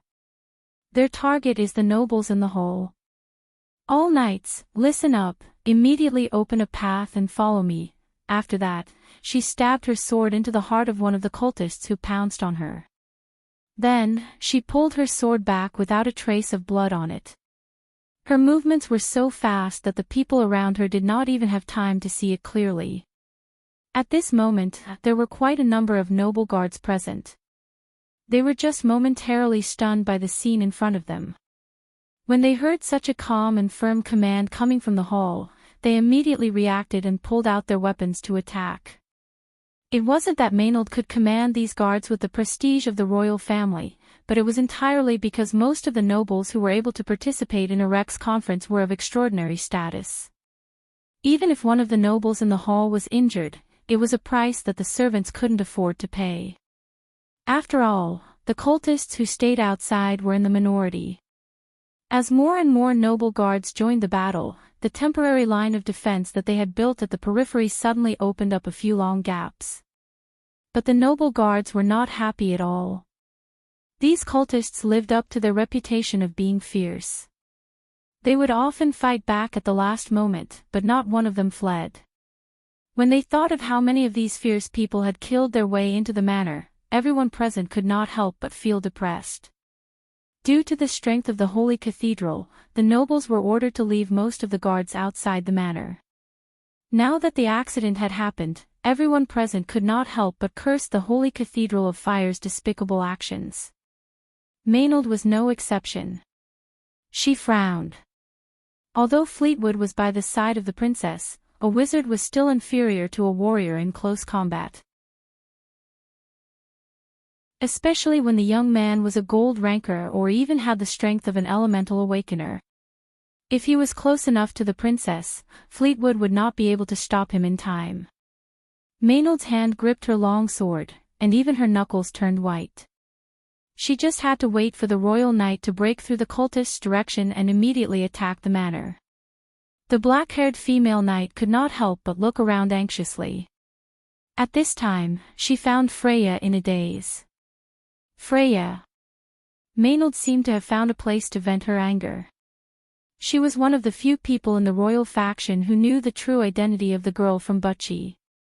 Scepter of Fire Everton was one of the true pride of the royal faction. It could be said that without Everton, the royal faction would not exist today. As for Everton's only blood relative, Maynard's feelings were somewhat complicated. Freya was not always able to satisfy her. Even though she admired her hard work, but being overcautious and hesitant was not a quality that a general should have. How could such a person bear the honor of Scepter of Fire? Moreover, there was also that dream. Maynard shook her head and tossed her nervous thoughts out of her head. She looked at Freya sternly, and the latter seemed to have just reacted to the situation. You would have died 10,000 times if you were to be in a daze on the battlefield. Her tone could not help but become colder. I'm sorry, Senior Maynard. Freya was startled and quickly replied, I was distracted by something else. Your explanation better be convincing. Maynard replied. Duke erects guards. Freya frowned as she looked at the side of the carriage and whispered, Senior Maynard, although they are attacking, but they are scattered around the carriage. It is clearly more of a defensive orientation than what we learned in the tactical class. This is the basics of the basics of the basics in Erwin's infantry drill manual. Duke erects guards should be soldiers, they should know this, right? Maynard's eyes brightened slightly. She could hear the hidden meaning in Freya's words and immediately reacted. It was impossible for so many cultists to appear in the area controlled by the Holy Cathedral, especially when these cultists had infiltrated the guards. They must have made a deal with someone powerful behind them. The guards of nobles were not so easily replaced, and there was a strong stench of conspiracy behind this. Be careful of them. Maynard replied coldly, but she was frowning inwardly. Her Royal Highness was negotiating with Duke Erek, and what was the other party's intention with this move? Or was he trying to frame her? She did not say anything when she thought of this, but she did not know that Freya who was beside her was greatly relieved. This young girl from the countryside of Bucci was overjoyed, thinking that Brando would not harm her Royal Highness after all. To be continued. If you like this work, you are welcome to come to Chidian.com to vote for me. Your support is my biggest motivation.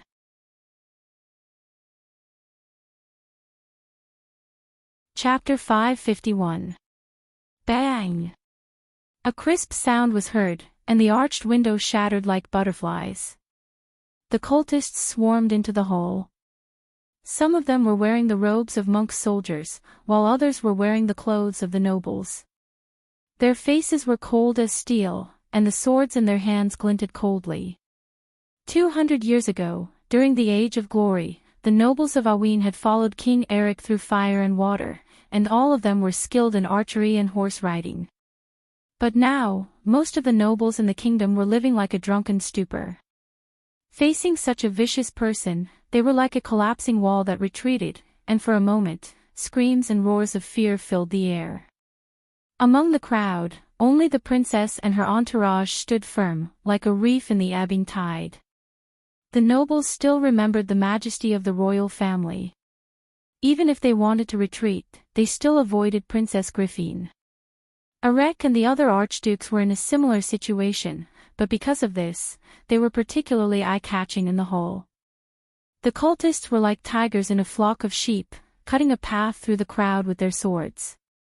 It was as if they were cutting off thorns instead of human limbs. Blood flowed like a river, and the screams of fear finally turned into mournful howls. Griffin's face was as cold as steel. No matter what, everyone present was once her father's subjects. Now that they were dead under the swords of these cultists, she was angry at the holy cathedral for not doing anything.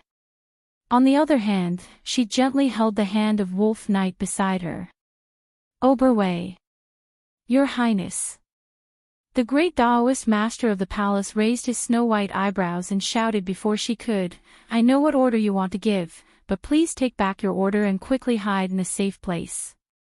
It's not good to stay here for long. This area is under the jurisdiction of the Holy Cathedral. The Archbishop will naturally give us an explanation. We don't have to overstep our boundaries. The kingdom's subjects are bleeding and sacrificing their lives. Since when did crews have the right to interfere in Erwin's internal affairs? Princess Griffin turned her head and asked coldly. At this moment, her aura was like an unsheathed sword. Her aura was so oppressive that Makarov, who was about to speak, stopped talking. Sly Fox's face instantly changed. He couldn't help but muse to himself that this princess truly lived up to her reputation. Just by looking at her outward appearance, one would often be fooled by her soft, gentle side. Lord Oberway, separate the crowd. Griffin's expression did not change. She took the sword from her guard's hand and tied up her long silver hair with one hand. Her movements were neat and tidy. The nobles were eager to make way, but once they did, the ferocious cultists behind them would be exposed. Makarov, who was unarmed, couldn't help but realize that the cultists were at least at the pinnacle of silver rank, and a few of them were even at the gold rank.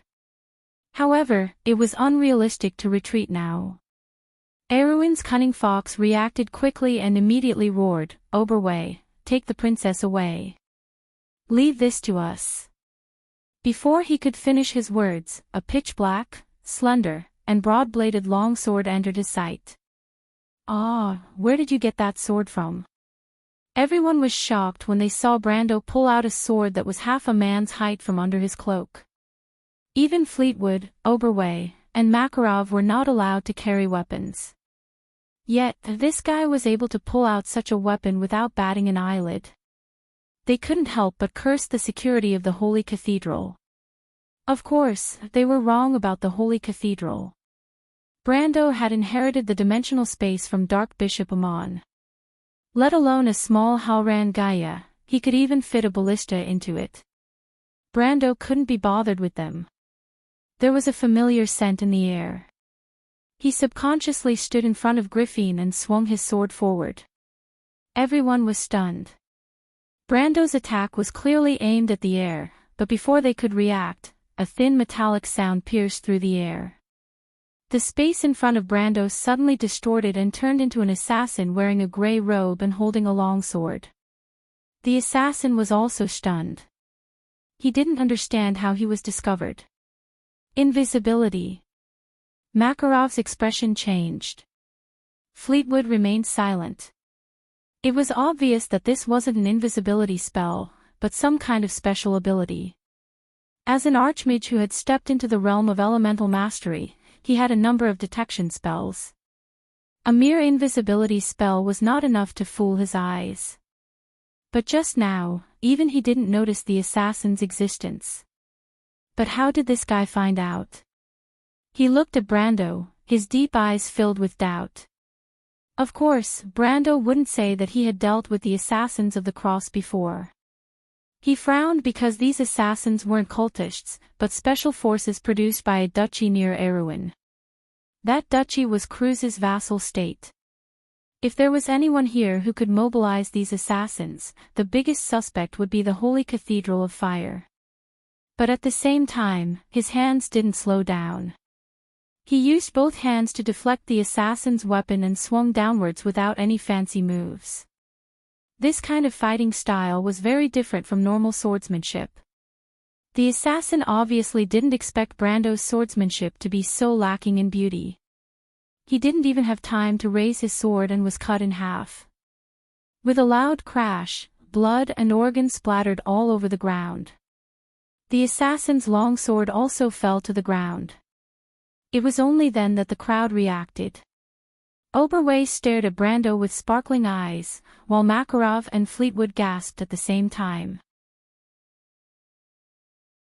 They had more or less seen the improved military swordsmanship from Maynard and Freya, but it was the first time they saw such a sharp and direct swordsmanship. "You are Brando, the Brando of Tonagel, right?" Her Royal Highness was extremely intelligent. She had already seen the characteristics of Halran Gaia in Brendel's hand, and now that she saw his swordsmanship, she immediately frowned and asked. Brando was stunned and turned to look at the future ruler of Erewhon. Griffin's beautiful face had some kind of expectation. Thinking about the future of the princess, his heart softened and he nodded. The half-elf girl was stunned for a moment. In her letter, the knight had jokingly said that he would come to Ampere Seal to protect her. She thought that it was just a compliment, but she did not expect that the knight she had never met before would actually come. "I didn't expect you to really come, of course, I'm a man of my word." Brando turned to face the assassin and replied. "Then are you here for me?" Princess Griffin asked softly. There was nothing to be shy about. A knight fighting for a beautiful princess was the most romantic thing in the world. Whether it was Erewhon or Cruz, commoners or nobles, this was a legendary story that everyone loved to talk about. Besides, Griffin had never doubted her charm. However, Makarov and Fleetwood frowned behind her back. Maybe that's the reason. Brando hesitated for a moment, but did not hide it. "But this time, I'm here for Erewhon." "For Erewhon?" Griffin was stunned. "I don't believe anyone else," Brando raised his sword and replied, "can pick up the flag of the late King Eric because it's too glorious. How can a person who hides in filth tolerate it?" The half-elf princess smiled and could not help but nod. Her eyes lit up. "We'll talk about it later." Brando looked straight ahead, his expression unchanged. Multiple cultists were rushing in through the gap in the crowd. At this time, he had already noticed that there were fewer cultists attacking Duke Cypher and Erec from other directions. More than half of the cultists that rushed into the hall were coming straight for them.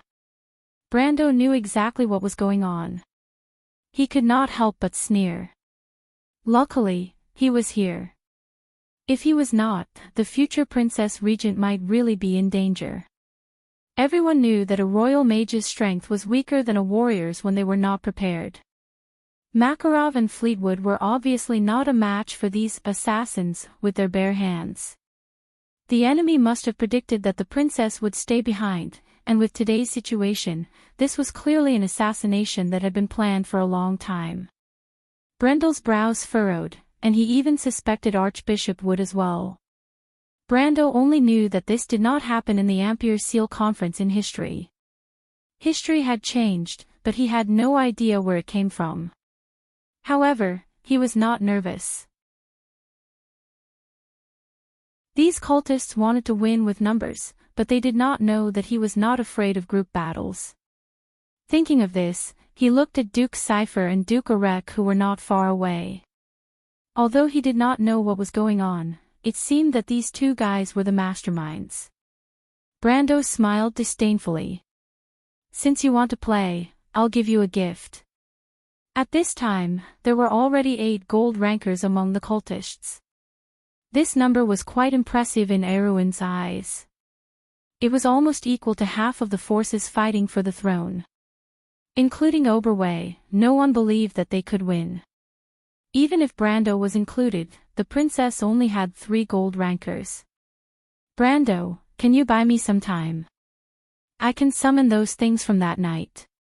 At this time, the Countess pulled Brando's sleeve and whispered. Brando looked at the pale Dilfari and suddenly felt a little apologetic. If you summon those things, the Holy Cathedral will find trouble with you. It's okay, I can still summon some other creatures. Dilfari replied softly. If I don't summon them, we will all die here. It's a pity that I don't have a wand. Fleetwood could not help but feel annoyed. Otherwise, it would be too easy to deal with these guys. But it's the same now. If you can buy me a few minutes, I can easily take care of them all.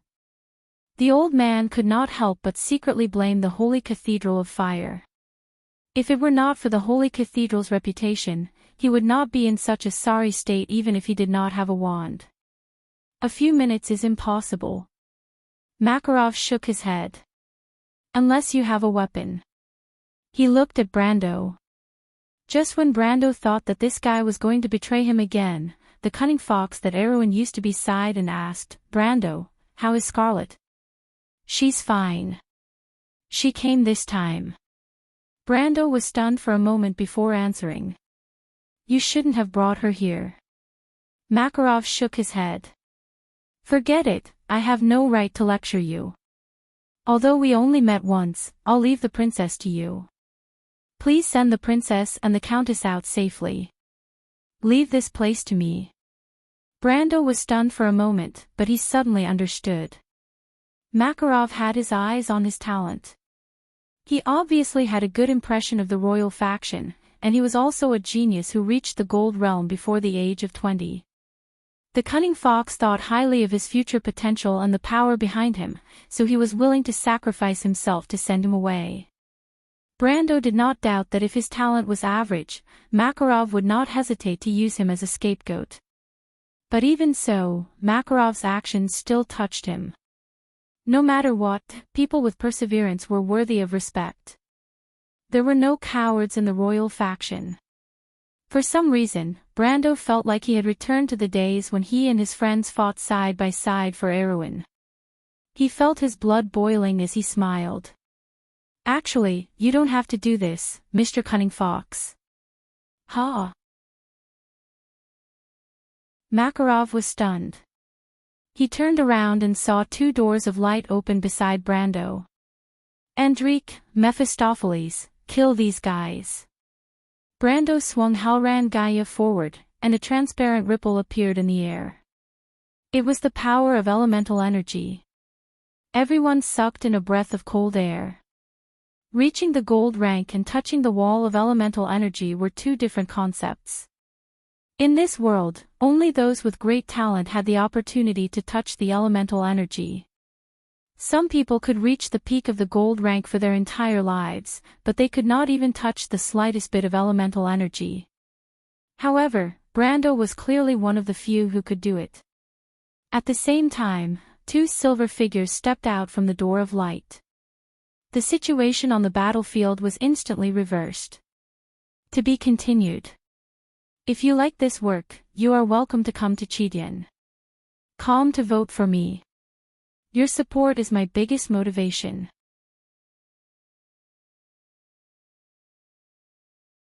Chapter 552. Chag walked through the broken window with his arms around his waist. Together with him, 7 pairs of iron-soled riding boots stepped on the broken glass and entered the hall. The 8 of them stood up and drew their swords at the same time. The hall was a mess. Corpses were scattered all over the place, and blood flowed like a river. The cultists were everywhere, but the bodyguards of the important figures had already stabilized themselves. Among them, the princess and her entourage were particularly eye-catching. The young man beside Count Yenbao held a great sword in his hand. Chag's gaze locked onto him. He squinted his remaining eye, and the muscles on his face twitched. Chag had been famous among the mercenaries for a long time, but he was known for his ferocity. He turned around and saw that most of the other 7 people were similar to him. Regardless of background or strength, the strength of a gold ranker was enough to shock anyone. Everyone nodded silently. Since they had already come here, there was only one possibility left in their hearts. There was no turning back. The 8 high-ranking warriors took a step forward, and an invisible aura hit them in the face. The bodyguards beside the dukes were stunned. They stopped and looked at each other, not knowing what to do. Although there were no less than 20 gold rankers under any of the powerful figures present, most of the gold rankers were talents who could hold their own. The dukes ruled over vast territories, and their gold rankers rarely gathered together. At this moment, Griffin seemed to have noticed something. She turned around and saw Duke Cypher smiling. His bodyguards had already stopped fighting. Duke Arek's face was cold, and there was not a trace of emotion in his deep indifferent eyes. One of his hands was habitually pressed on the hilt of his sword, as if there was only air in front of him. The other nobles were scared out of their wits. Marquis Balta of the Sword Castle seemed a little nervous. He could not help but lower his head when his eyes met with the beautiful half-elf girls. Suddenly, Griffin understood. Vero, Karsuk, Count Grey Mountain, and Count Vitokin had not appeared at the meeting. Their attitude was obvious. Griffin clenched her teeth, lowered her eyelids, and moved. When she raised her head again, Griffin coldly glanced at the only 2 priests from the Holy Cathedral. The head of the Holy Cathedral did not appear at all, and these 2 priests would not be able to bear any responsibility. Chake frowned. There was no time to waste. He pointed at Fleetwood with bloodthirsty eyes and said, "That old man is a court mage. We can't let him finish his preparations." The 8 of them nodded at the same time and bent down to attack the royal faction. At this moment, the surrounding nobles finally realized that the target of these vicious people was the princess. At this moment, they no longer cared about the dignity of the royal family and quickly moved aside. At this moment, the flower of the royal family was no longer dazzling. The last of the colors on Aween's flag gradually faded away. The 8 famous experts simultaneously assumed an attacking posture. The atmosphere on the field changed, causing everyone's expression to change. However, the princess did not say a word. She did not say a word as she watched the scene coldly. She did not take a single step back. The unyielding strength that was nurtured in her bones seemed to have burst out at this moment, forming a towering banner. Even Brando could feel the hidden strength behind him. He sighed slightly. This was the belief in the glorious flag. When did the country of Erwin and its nobles reach this step? There was no turning back. Brando raised his sword. Ha, a genius. Chake's eyes lit up. He only just realized that Brando had touched the elemental wall. Geniuses were all proud, and Chake's greatest hobby was to stifle this pride. He could not help but laugh cruelly. Although Brando was strong, he was still slightly weaker than him. Furthermore, he believed that with his battle experience, these hotheads could not compare to him. Geniuses also needed time to cultivate, but they were often too young to have the time. Chake licked his lips as if he had tasted the sweet taste of victory and blood that he had been longing for. It was like a bloody wine flowing down a throat that had been dry for a long time. The carefree taste was enough to make one's every pore tremble in excitement. Every sword strike of Chai Ji's was perfect. It was because of this that he could enjoy the battle to his heart's content. It was a stunning move. Even the most picky sword master would not be able to find a single flaw in it. Princess Griffin's expression changed when she saw this move.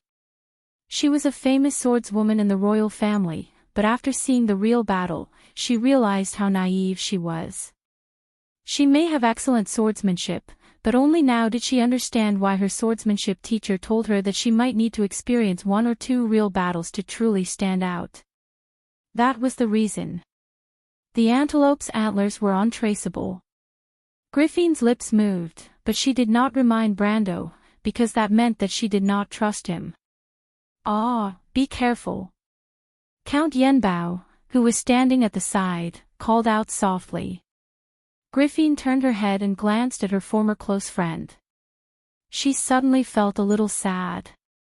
As a member of the royal family, she was destined to have no freedom at all.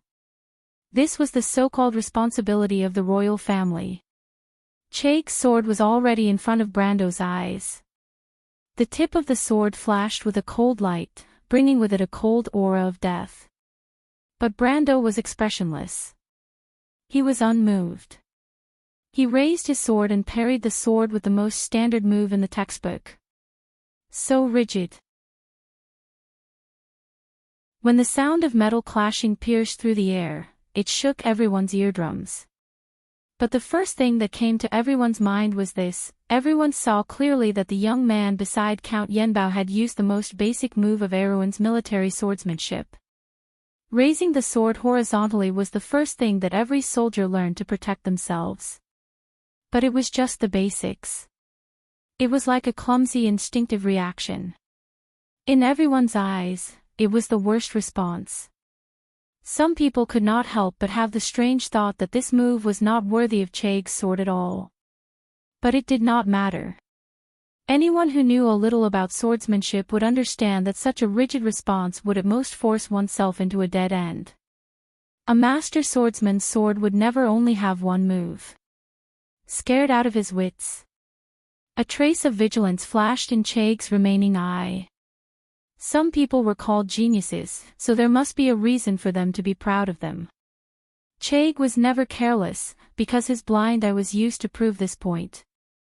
Brando's unexpected move, which looked like a desperate dog jumping over a wall, aroused a deep sense of vigilance in his heart.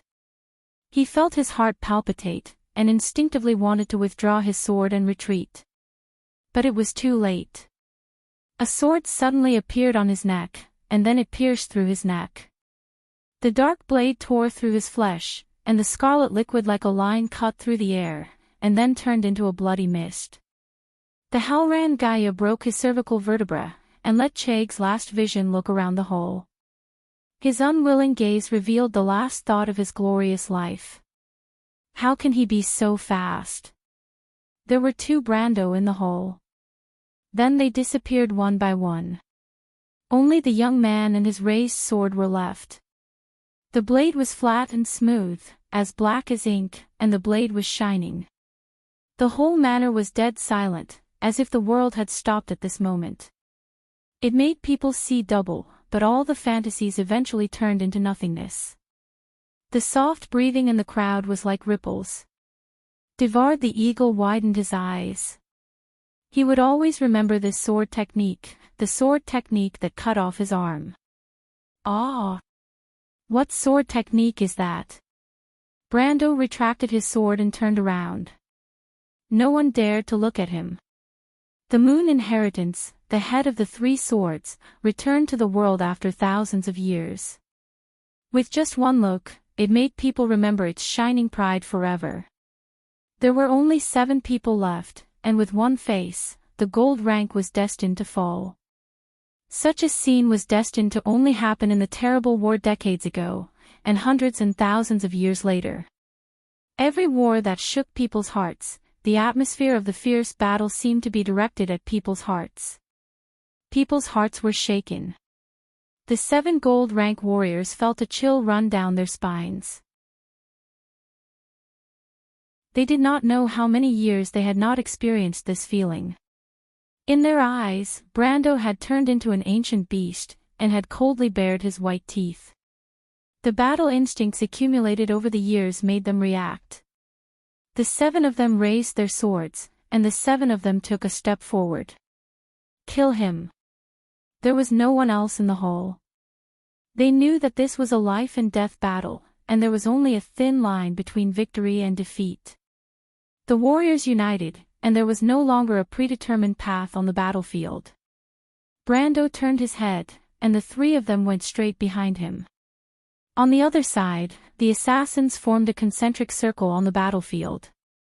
Brando could no longer see the figure behind him, and for some reason, Dilfari could not help but clench her hands nervously. Those were clearly the bandits who threatened her. Be careful behind you. But the fate of victory and defeat tied them together, and Count Yenbao finally could not help but remind them. But the assassins might have forgotten that Brando was never alone. The light door had already opened. The snow-white slender hand grabbed the blade of his sword, and the magic sword seemed to be sucked into the metal, making a sad sound that made people's hearts ache. The Mephistopheles' eyes were shining with the light of battle.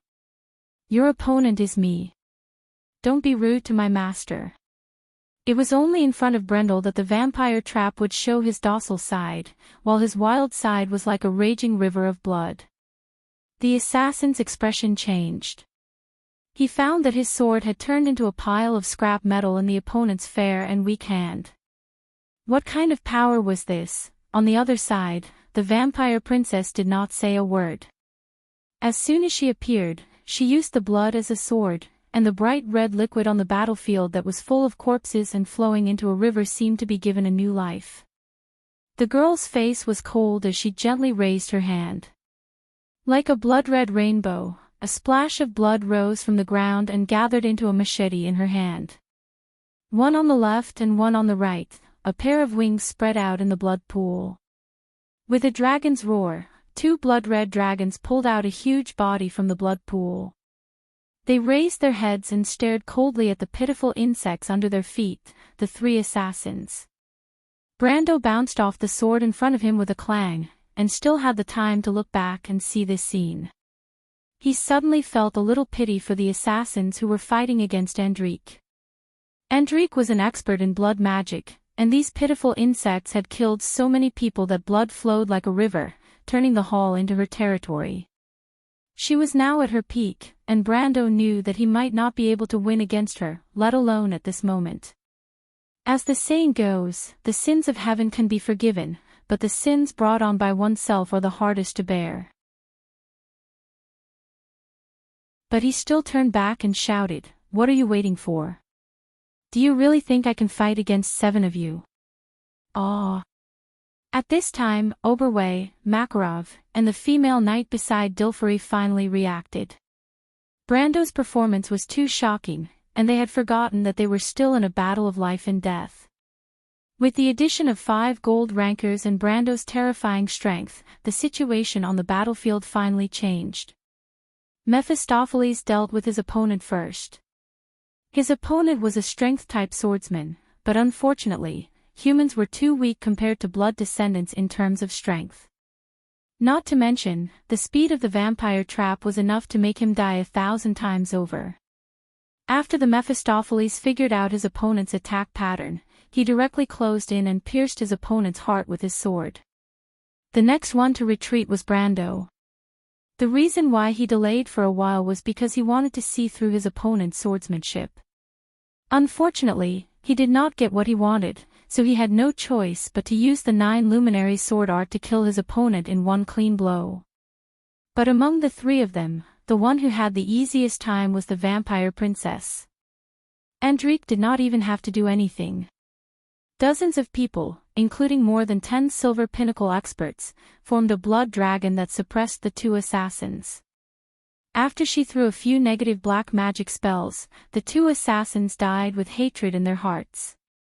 Out of the remaining 3, the one who ended the battle the fastest was the Wolf Knight. It had to be said that Oberway was a true swordsman. Although his opponent was weaker, his flawless swordsmanship allowed his opponent to understand the origin of his title, Lone Wolf. He was fast, accurate, and ruthless. Once he succeeded, he would retreat thousands of miles away without hesitation. He used a rapier, and his opponent almost died from excessive blood loss. After Oberway's battle, the Knight Nia and Makarov's battle also came to an end. To Brando's surprise, the Knight Nia was a Templar knight just like him.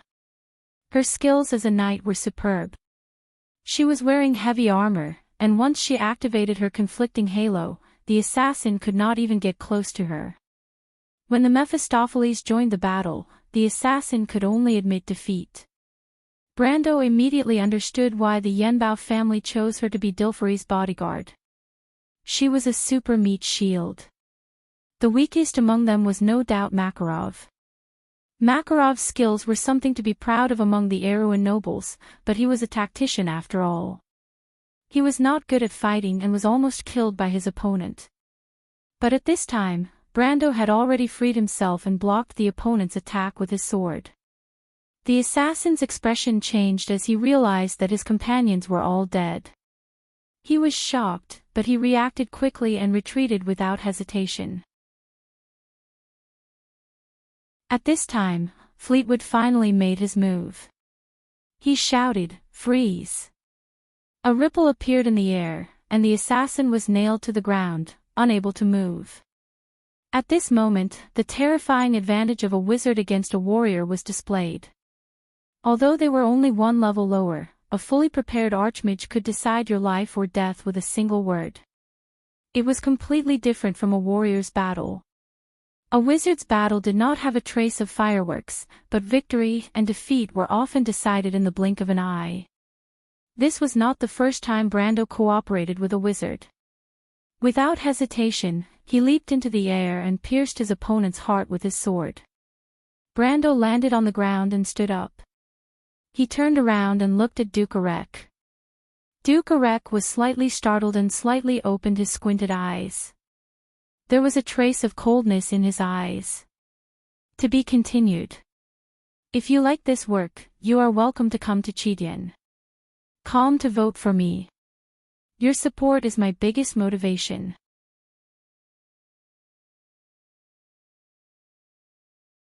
Chapter 553. The ivy corridor in Roshby Palace was as smooth as a mirror. From time to time, monks in red robes would walk past, and the sound of footsteps would fade away. Brando sat on a bench in the inner courtyard, fiddling with his attribute menu in boredom under a laurel leaf. The pale green screen stretched and shrank in front of him, and from time to time, new windows would pop up from the side. But other than him, no one else could see this strange scene. 3 hours had passed since the thrilling morning, and the dust had yet to settle. The massacre in the Sephora Manor had shaken the entire Holy Sanctum. It was said that the upper echelons of the Holy Sanctum had launched an investigation, but there would not be any results in a short time. What surprised Brando was that after killing 2 gold and a few silver monsters, the EXP he gained was just enough for him to level up once. Now, he was a level 16 Templar Knight. As a Templar Knight was an advanced profession, the EXP required to level up was much higher than the basic professions. The EXP required to level up a level 16 Templar Knight was almost the same as a level 25 warrior. However, when calculating the number of advanced professions, the basic professions would be treated as one, and the attribute points gained with each level would be much higher than the basic professions, so overall, it was still a strengthening of the character. In the past, in the Amber Sword, the first advanced profession was considered a beginner. Back then, the game only had its first veteran profession after 2 years. But now, Brando was a full year ahead of them. This was all thanks to the Book of Mavicart. But now, the 9 Luminaries sword art was just like a black hole, sucking in EXP. While checking his new attributes, Brando seized the time to absorb the EXP from the Book of Mavicart. After leveling up, he was one step closer to the peak of gold. Excluding his levels in Militia, Scholar, and Elementalist, Brando estimated that he would enter the Elemental Realm around level 60. But unlocking the Elemental Realm was a long chain of quests, and now that he had chores to do, it was really troublesome. If I don't reach the Elemental Realm as soon as possible, I'm afraid I won't be able to protect myself in the coming demonic wave. Brando suddenly shook his head. No, the demonic wave had already arrived. The storm in the loop of trade winds was just the beginning. Although it had not yet affected most areas of Wonde, it was inevitable. Recently, there had been news from various places that the activities of the monsters had become more frequent. In the south of Erewhon, the astrologers believed that this was the after-effect of the loop of trade winds. They had guessed half of it right, but this was not the after-effects but the beginning. As someone who had experienced everything again, Brando knew this very well. He used his finger to fiddle with the plus symbol in the skill bar, and confirmation messages kept popping up on the window. The Templar Knight's Blood of the Sun and Crown of Thorns were also upgraded to LV10. Middle-grade skills required the profession level, and after that, he would have to wait until the Templar Knight reached LV30 to unlock them. However, the LV10 Blood of the Sun could reflect 50% of the damage. The conflicting aura that had been upgraded to LV11 also increased his defense by 11 points. Until now, his defense could barely be considered as that of a warrior. His whole body was almost as strong as a full body armor that had been strengthened by magic. Before this, he was more like a nightingale or a ranger. Brando could not help but feel a little dumbfounded. Although he leveled up quickly in this life, his equipment could not keep up with the pace. Although he had good items such as the Crimson Blessing, the Ghost Knight's Crystal, the Warrior's Ring, and the Halrand Gaia, the other parts of his body would have looked like beggars in his previous life. He even had items such as the Elemental Bracelet and the Ring of Flame. Although these items were around LV20, they were not as good as his current level. Although the flesh armor was good, it could not keep up with the pace of his leveling. Not to mention, he still did not have a decent armor. This was all because he was busy with mundane matters and did not have time to clear dungeons. Ever since he left Fortress Reden, his original plans were all messed up because of the Red Bronze Dragon mercenaries. Although he had Tonagel, his personal strength was actually far below what Brando had expected. Fortunately, he was able to make it in time for the Ampere Seal conference. Otherwise, he would have doubted the meaning of returning to this world again. Thinking of this, Brando could not help but frown slightly. History had finally changed. The Ampere Seal conference that was supposed to be held in the morning was postponed to the afternoon by the Holy Cathedral of Fire, and the venue was also changed to the Anderla Cathedral's Rockshby Palace. Just this point alone was completely different from the past. Brando could not help but raise his head. His gaze passed through the dark ivy in the inner courtyard. For the first time, he felt that his vision was covered by layers of fog. What was the reason for the assassination in the morning? When Brando's gaze met with Rex, he had already confirmed that the old fox was involved. But this was not normal. Wasn't it in his interest to help the royal faction behind the scenes? What exactly happened? It seemed like Duke Arek was on the same side as the Cipher royal family, and the nobles of Erewhon, big and small, seemed to have smelled something unusual. More than half of the nobles in the morning's conference were absent. Brando would never believe that they did not get wind of this beforehand. Even the thunderous anger of the Holy Cathedral on the surface aroused deep suspicion in his eyes. Ampere Seal was impregnable under the management of the Holy Cathedral. Even if Brando wanted to bring a group of people in to assassinate, he would have to rely on the power of the Cards of Fate. With so many cultists appearing under the nose of the Holy Cathedral, how could the deacons and priests not know?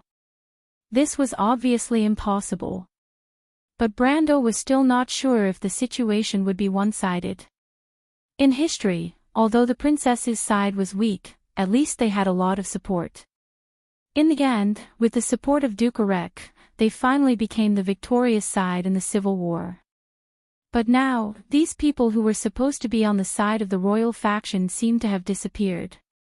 Brando did not understand why this happened. He kept searching for every suspicious point in his mind, not letting go of any details. His advantage was that he was familiar with the future and everything that had happened recently. Although history had changed, the general trend was always moving forward. Brando believed that he could infer the result with just the clues, but it would take some time. He pursed his lips, and his frown deepened. At this moment, a figure came in front of him and entered his field of vision. Brando felt his breath stop for a moment. Brando. Freya was wearing Erewhon's military uniform. Her long ponytail hung softly behind her head, looking valiant and formidable. But her expression was soft, like a little wife.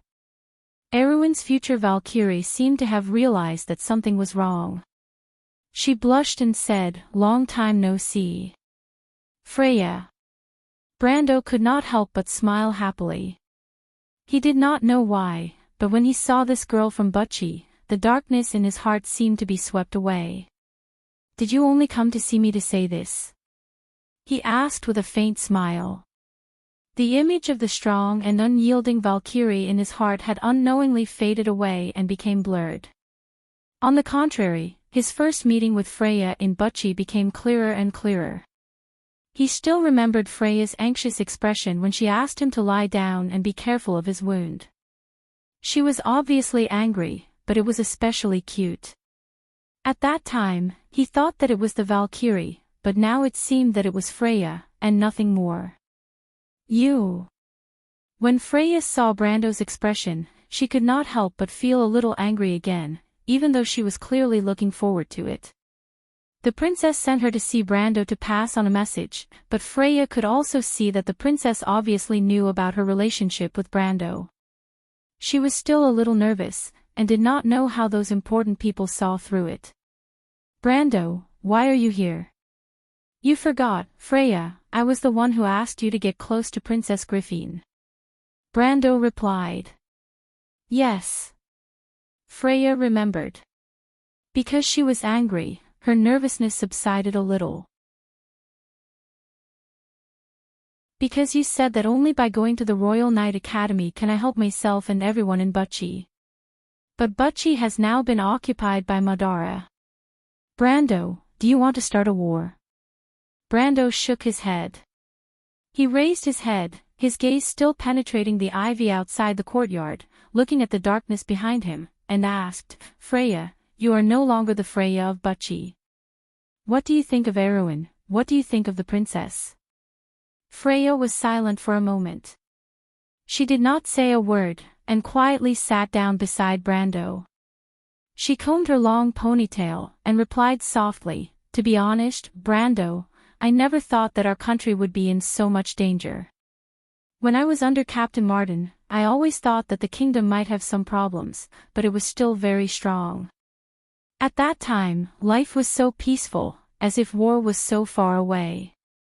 Do you think this country can still be saved?" Brando turned around and looked at the girl's beautiful face.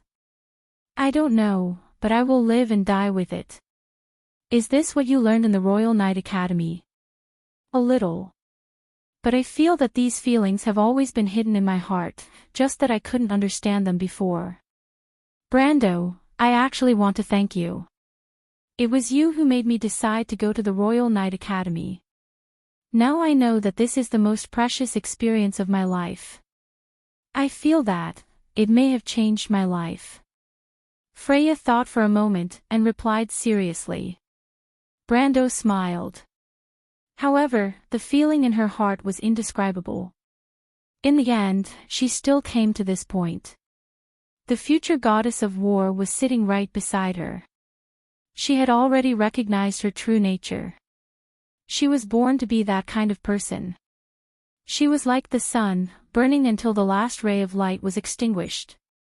Brando once hoped that he would not change this girl's future path, but today, he felt that the ordinary Freya of the past might be her true self. Who did this rotten kingdom change, and who did the war change? Brando's thoughts of playing games faded a little. He suddenly felt the voice of this world from another perspective.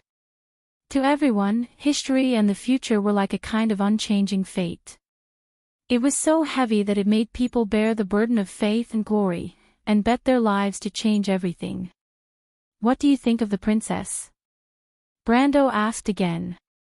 Freya did not answer, but asked back, "Brando, can you tell me?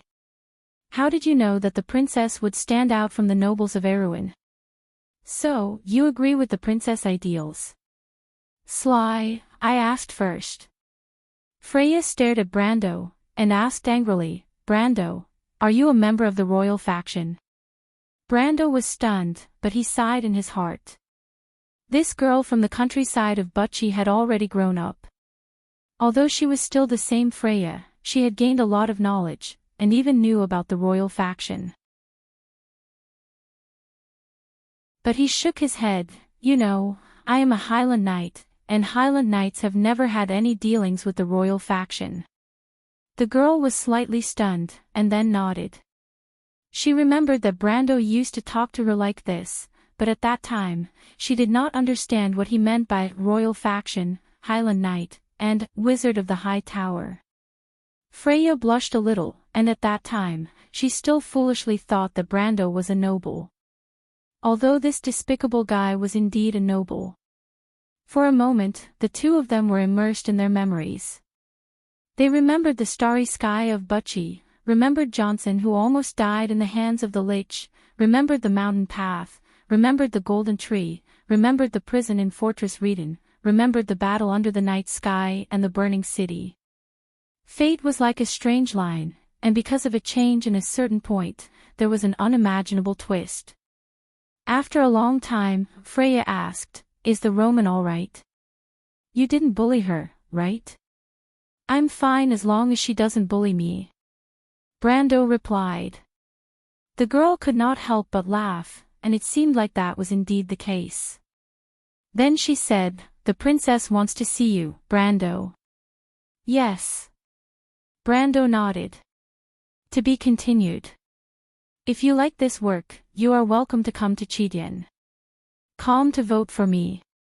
Your support is my biggest motivation.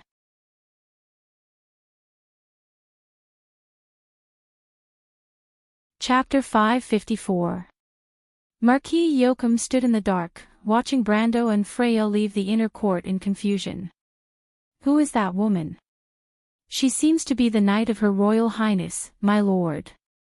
So, Yenbao intends to get close to the royal faction, or is this their hidden move? Marquis Joachim frowned. He believed that Brando was Count Yenbao, and this sudden move made him feel a little threatened. It's just Yenbao. It's not worth mentioning, my lord. A rough voice came from behind. Marquis Joachim turned around and saw a bearded military officer standing behind him. He recognized this man. It was Count Vidokin, who did not show up at the meeting. He was the Black Blade Squad's Legion commander. He was a soldier and one of Duke Cypher's loyal followers. Marquis Joachim. A young man with red lips and white teeth stood beside Count Vidokin and bowed slightly to the king's brother. Marquis Joachim noticed the young man. The young man had the aggressive aura of a young soldier. His eyes were astonishingly bright, like an eagle that was about to spread its wings. Marquis Joachim's eyebrows twitched as if he recognized the young man. However, he did not intend to answer the question of the head of the Black Blade Squad. Yenbao was naturally not a concern, but it was different with Archbishop Wood behind him. Marquis Joachim sneered in his heart. He did not intend to reveal this information to this vulgar country bumpkin. On the contrary, he was pleasantly surprised and greeted, "Cecil. I thought you weren't coming. I will never forget the hunting ground in the Grey Mountain. The scenery is beautiful, the weather is pleasant, and it is much better than His Majesty's royal hunting ground. Why, do you still welcome me as a guest when you have time?" Count Vidokin frowned. Cecil was his real name, but among the nobles, only enemies and close friends would call him by his name. Marquis Joachim was obviously not his close friend, but he could not be considered an enemy. He also knew that the Marquis was famous. However, when Cecil mentioned the hunting ground in the Grey Mountain, he could not help but twitch the corner of his mouth and change his expression. The last time Oberg 7 came to Vito Jean for an inspection, the Marquis actually raped his sister. Of course, this wasn't a big deal, but the bad thing was that her fiancé was also in the castle at that time. Naturally, he did not dare to shame the king, so he could only let his sister bear the responsibility. That poor woman was still a nun in the convent. Thinking of this, Count Vidokin could not help but feel a little flustered. Fortunately, he also knew that it would be useless to vent his anger on Marquis Joachim. Count Vidokin knew that his king's younger brother was petty and vengeful. No one would want to offend such a person. Not to mention, the other party had a big shot backing him up. "Lord Marquis, you must be joking." Count Vidokin forced a smile. "How would I dare to compare it to His Majesty's hunting ground? That young man should be the one you met a few days ago, right? Marquis Joachim pretended to change his expression, and at the same time, he secretly cursed the old man for being well informed. Which one? He pretended to be puzzled. Lord Marquis, you don't have to hide it. This young man is a rare genius. Being defeated by him is not a shameful thing. Count Widukind smiled and touched his chin with his hand. He did not mind that his beard was prickly. However, it is not a good thing for a young man to be arrogant. The elves have a saying, the strongest beast often becomes the hunter's prey. Hearing Count Widukind's sarcastic consolation, Marquis Joachim's face turned livid. He secretly cursed this guy for having bad intentions. However, he rolled his eyes and suddenly saw the young man beside Count Widukind. He quickly pretended to be angry and said, "What bad luck. I thought he was just a country bumpkin. I don't know how he got the favor of the Archbishop. Presumably, in 10 or 20 years, this guy will be one of the top existences in Erewhon." As soon as he said this, Count Widukind and the young man's faces changed. How could they not know the meaning of this sentence? The current Black Blade Squad commander, Count Widukind, had been blessed by the previous Archbishop. That was why he had the status he had today. In fact, his ability was far inferior to Brando's. He was also aware of this. In this way, it could be imagined that in the future, Brando's achievements would be far greater than his. He frowned and thought that Joachim was implying something. He could not help but secretly look at Joachim. He found that Marquis Joachim's face was livid. It did not seem like he was deliberately instigating discord. Widukind was stunned for a moment, but then he felt relieved. He looked down on the king's younger brother from the bottom of his heart. Naturally, he would not suspect that Joachim was scheming. At this time, the young man beside Widukind smiled and said, "Indeed. In terms of individual strength, I am afraid that at this age, there is no one who is more talented than him in Erewhon." However, aristocratic politics was never based on personal strength. The aristocrats of the North would probably not give up the benefits that they had obtained for the sake of a genius. Powerful people like the Sword Saint can only show off their bravery on the battlefield. Is that so? Marquis Joachim showed a disgusted expression and said, "I am afraid that there is no one who is more talented than him in Erewhon. I heard that there is a hero in Tonajol who stepped into the Gold Realm at the age of 20. He also showed extraordinary talent in military affairs. What do you think?" The young man's face turned red. Comparing him to a bandit was the biggest insult among the nobles.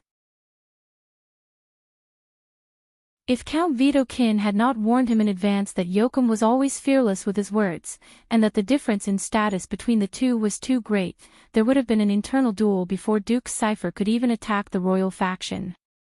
But even so, the young man was so angry that he could not say a word. He could not do anything to the king's brother, but in his heart, he hated Brando who started this topic. As for the hero in Tonajol that Marquis Joachim mentioned, the young man was not willing to degrade himself to the point of arguing with a bandit. In his opinion, the difference in status between the two was too great to be measured. They were not people of the same world. At this time, Widukind finally realized that something was wrong and could not help but curse Joachim in his heart. However, he did not suspect him and quickly changed the topic. "Alright, Tonajol is a matter for that bastard Randner to worry about. It has nothing to do with us, right?" "Naturally." Marquis Joachim shrugged and said, "This one is just mentioning it in passing." Count Widukind finally could not stand Joachim's sloppy attitude. He gritted his teeth and said, "Alright, Marquis Joachim. You know that I'm here to speak on behalf of that important person. Let's get back to the main topic. The scapegoat that you prepared made that important person very dissatisfied. Anyone with a discerning eye can see the flaw in it. Oberway and Makarov are both shrewd people. Aren't you afraid that they will see through it and be alerted?" "So what if they are alerted?" Marquis Joachim smiled. I didn't support this in the first place. I don't think that my cute niece can make any waves. Why don't you just let her abdicate the throne? She hasn't ascended the throne yet. Why should she abdicate? Besides, it's Haru's business if she wants to abdicate. Count Vidokin cursed in his heart, but he still reminded him in a low voice, do you want the people to have the impression that the nobles of Erewhon backed down under the threat of Cruz? So what? Isn't that the truth? Marquis Joachim smiled slightly. Do you think that I care about that little bit of reputation? In fact, I just want to drag you down with me. Since you want the throne, you naturally have to pay a price, right? Count Vidokin was almost angered to death. You're crazy. What did you say? Marquis Joachim's face turned cold. Vidokin then remembered that he was facing a person who would seek revenge for the smallest grievance. He quickly replied, nothing, it's just that, this is too crazy. If the people think that the Holy Cathedral of Fire and Cruz can influence the opinions of the nobles of Erewhon, I'm afraid it will be detrimental to the rule of House Cipher. At that time, Erewhon will only exist in name. Even if it's for the sake of your nephew's future, you should at least be more serious, right? What does that have to do with me? Marquis Joachim sneered. You want to reap the benefits without paying the price. You want me and Erech to take the blame. It's not that easy to be a bitch. To be honest, although the plan this morning was a little unexpected, I believe that old man Erech is not surprised at all. Do you really think that you can stop Fleetwood and Her Royal Highness with just 8 gold rankers? You underestimate the power of the royal family. Now there are only 2 paths in front of you. One is to force my niece to abdicate with the help of Cruz, and the other is to return to the north to prepare for war. I think that old man Erech is waiting for you to choose the second path. Marquis Joachim replied with a smile, as if all this had nothing to do with him. Count Vidokin's face turned red and white.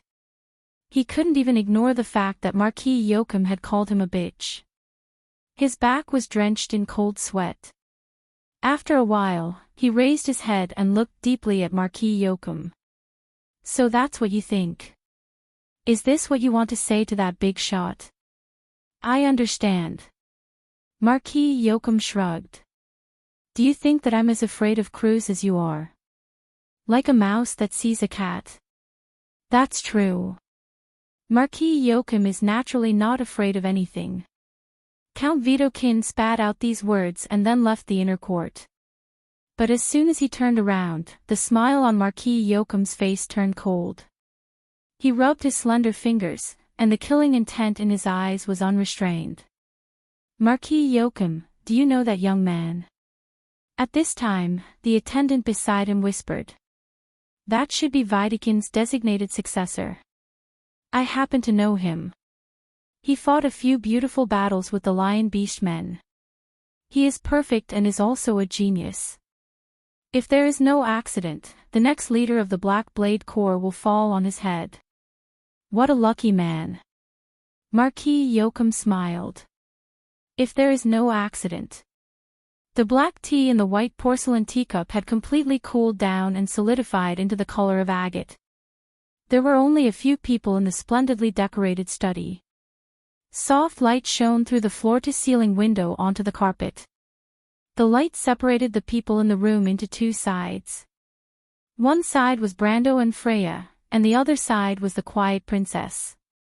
Beside her stood Maynard, Fleetwood, Makarov, Oberway, and a balding middle-aged noble that Brando did not know the name of.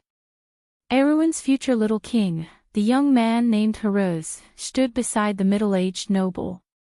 It was the first time that Brando had time to carefully look at the princess since he came to this world. After the mysterious halo in his impression faded, the half-elf girl's beauty became clearer. Fortunately, he had seen a lot of beauties, so he had some resistance. He compared the beauties in his memory and suddenly realized that the princess in his previous life did not leave much of an impression on him other than her strong, unyielding, and shining faith. Instead, she was like a beautiful symbol.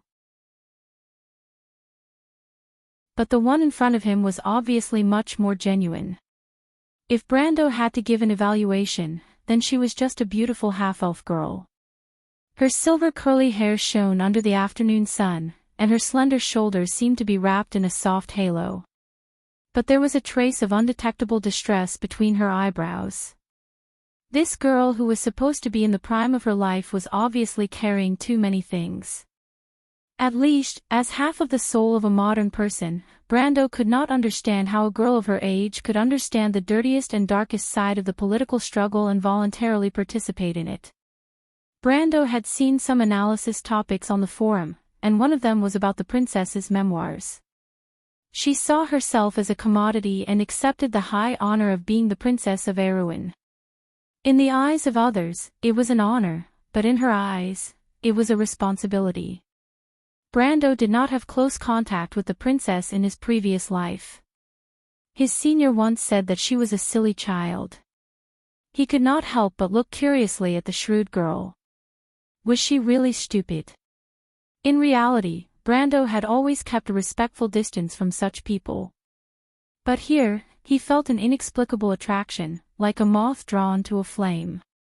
Fortunately, after experiencing so many things, Brando's temperament was no longer the same as before. He silently looked at the princess for a while and then withdrew his gaze.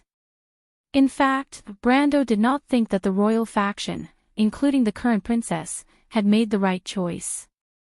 But it was true that there was no one more suitable than Erewhon for this position. Brando was a lazy person. In his opinion, as long as he helped Erewhon get through this difficult time and prevent history from repeating, there should be no problem for this country to continue for another 100 or 200 years. As for the future, he had never considered it. There was no dynasty in the world that lasted for thousands of years. He just wanted to make up for his regrets. In fact, he was more interested in exploring the world beyond the wilderness. First of all, I would like to thank you for saving us during the meeting, Mr. Brendel. The princess was the first to break the silence in the study. Her voice was soft and pleasant to the ears. But I really can't bring myself to say thank you. The royal faction has never met you before, but you have given us a lot of help. I haven't even had the chance to thank you every single time. Speaking of which, it's really rude of me, Your Royal Highness. Brando habitually opened his mouth. But as soon as he opened his mouth, he noticed that Griffin's eyes lit up. Most of the other people's faces also changed. Brando paused for a moment before he realized that he had made a mistake. The royal princess was the king's sister. This title was only given to her after Heru's coronation and Griffin became the regent princess. It was a slip of the tongue that he said that, which was really disgraceful. Fortunately, the royal faction did not feel that there was anything wrong with it. In their opinion, Brando's words were an acknowledgement of Heru's position. This was an act of choosing a side. In politics, it was taboo to choose a side without knowing which side to take. Brando had made his stand clear from the start, which won him the favor of Fleetwood, Makarov, and the others. Even the old court mage who was prejudiced against Brando couldn't help but nod in satisfaction. This young man was smart and steady, to be able to think of such a way to choose a side. As expected of the descendant of a great family, everyone thought so. Brando naturally did not know that his slip of the tongue had caused so many misunderstandings. He smiled bitterly and continued, "What happened in Tonajul was actually me using the royal princess. Your Royal Highness does not need to apologize." "Is that so?" Griffin was in a good mood. She smiled and said, "But then again, we haven't really met Mr. Brando yet. There are rumors that you are a Highland knight. May I ask if this is true?" Brando nodded. Author's note: I made a few mistakes in yesterday's chapter. First, I added Crown of Thorns and Blood of the Scorching Sun, which were originally LV5, to LV10. I also added Conflict Aura into the list.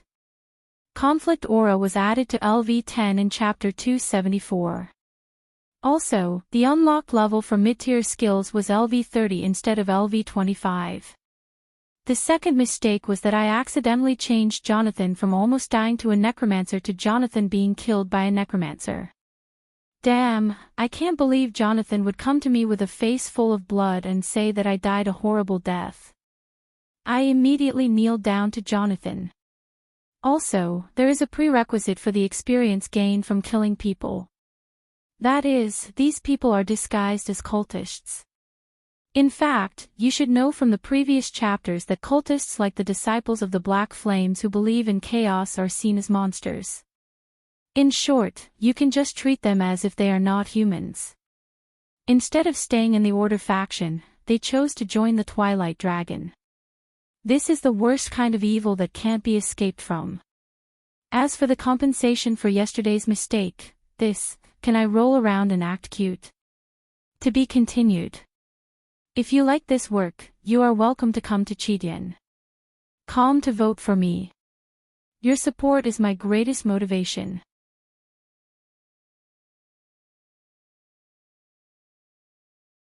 Chapter 555. What a young hero! Fleetwood exclaimed. Mr. Brando, just call me Brando. Brando interrupted her. Brando, I'd like to hear your thoughts on the current situation. Is that all right? Princess Griffin placed her hands on the desk, gently holding the white porcelain teacup. The black tea rippled slightly, like ripples on the surface of the crystal. She looked up, her eyes bright, and her beautiful eyes seemed to be plated with a layer of silver light. Brando's gaze swept across everyone in the study. The royal faction was as calm as ever. The princess looked innocent but was actually very shrewd. Only the little prince seemed to be a little timid as he carefully observed Brando from behind the noble. Only one cold and sharp gaze was fixed on him. Brando looked at the black-haired female knight standing behind the princess. Her name seemed to be Maynard. Brando's heart palpitated every time he saw her. He looked away. Forgive me for being blunt, but for the royal faction, it's not much of a situation right now. Brando replied bluntly. The North has long since fallen to Duke Cypher's side. The White Lion Legion and the Black Blade Legion are in the hands of the nobles in the North. The Southern Legion was attacked by Madara, and its structure is still unclear. I'm afraid this is the reason why Count Randner has not signed an agreement with Insursta. He paused for a moment. Although there were still Duke Vero, Duke Karsuk, and Duke Grimoires in the south, they were all insignificant. The difference in power between the north and the south was too great. In fact, the princess was the only one who truly raised the flag of Corvado. The cold winter had stopped the Northern Legion from moving southward, but as long as the snow melted, the hope of the princess would also crumble. However, this was the reason why the royal faction chose to be in cahoots with Erech. The kingdom is surrounded by powerful enemies, and the situation is precarious. The conference in Ampere Seal does not belong to you. In fact, I'm afraid that you are here to persuade the Chamber of Commerce and the Holy Cathedral to remain neutral, and not to participate in the conference, right? Brando retorted. There was a moment of silence in the study. Everyone looked at Brando with a surprised gaze. Ever since Ober VII's death, the situation in the kingdom had changed drastically. Everyone could see the weakness of the royal faction at a glance, but Brendel was able to guess their true intentions. Everyone thought that they wanted to use Erech's power to turn the tables in the Ampere Seal conference, but this young man in front of him saw through their intentions without any hesitation. Makarov and Fleetwood felt a chill in their hearts. If this young man was an enemy, he would be too terrifying. Only Oberway looked at Brando with admiration. After all, Brando was chosen by him from the refugees in Fortress Reden. The more outstanding Brando was, the better Brando was. Griffin's eyes were also filled with admiration. She looked at Brando as if he was the closest person to her. This was because no one knew that there was a secret between her and Brando.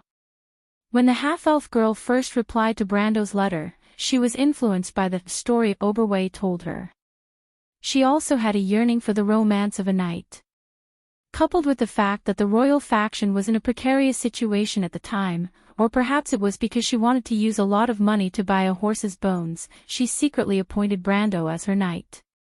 Her Highness was only 17 years old this year. She had not reached the age where she could attribute everything to luck. However, other than luck, there was only fate. Thinking of this, the half-elf girl's heart was slightly moved. I have seen Princess Magadal before. I heard that she is a close friend of the princess. Brando replied. But in reality, he knew that the royal faction's true motive was not because of this. History was like an open book in front of him, and the greed of Awin's nobles in this era could not escape his eyes, let alone the schemes that the royal faction laid out on the table. The reason why he said this was because he did not want to be seen as a demon. Makarov, Fleetwood, and Oberway nodded slightly. With the relationship between the nun princess and the Holy Cathedral, as well as the Holy Cathedral's influence in the Merchant Guild, it was not difficult to guess the connection.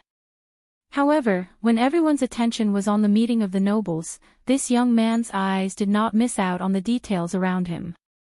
This calmness and sharpness could be considered as a first-rate talent among the nobles. You guessed correctly, Mr. Brando. Because of this, there are only two ways for my brother's army to enter the south from the north. If we obtain the support of the Holy Cathedral and the Merchant Guild, or at least make them remain neutral, then the nobles in the north will have no choice but to pass through Erec's mountains. So you intend to marry Erec? This way, no matter how aggressive the nobles in the north are, they will have to face reality. In the mountains, they were no match for Erec.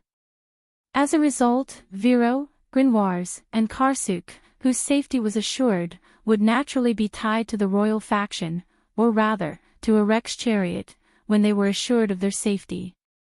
In the long run, the royal family of Covardo will be able to rise again. Brando raised his head, but there was not a trace of joy in his eyes. Then I will congratulate the princess in advance. Do you think there is something wrong? Griffin's face turned pale. Brando's power was insignificant in the eyes of the royal faction, but in her heart, he was important. She vaguely felt that Brando might know the real her, the goal she had been holding on to since she was a child, even going against the royal faction. But in the whole of Erewhon, there was only one person who understood her. This person was right in front of her. She had thought that he could understand her sacrifice. But compared to this understanding, everything else was insignificant. She saw the shining light in Brando. She had been holding on to her beliefs independently, but it was like seeing another light in the storm. The surprise of finding a companion in the dark and lonely wilderness was indescribable. Whether it was in the letters or in his actions, it was not difficult for her to see that he had the same determination as her, but this person was looking at her with a cold expression. Griffin took a small breath. Can you tell me the reason? Her tone was very gentle, but it was not difficult to see a trace of dissatisfaction under her frowning eyebrows. Presumably, if Brendel could not give her a satisfactory answer, it would be in exchange for the princess's disappointment. She is as arrogant as the rumors say. Brando thought to himself. But if she did not have such a personality, she would not have been able to hold on to this step. There are a few problems, he replied. Oberway raised his head slightly. In fact, he was not very supportive of this plan either. But Fleetwood and Makarov agreed.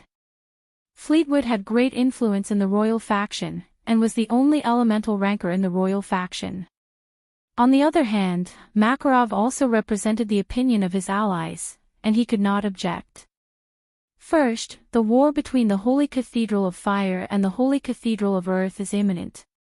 Cruz would not be happy to see Erewhon lose control at this time. Although the people of Erewhon are no longer under the control of Cruz after becoming independent, they have to admit that we are also part of the Holy Cathedral of Fire.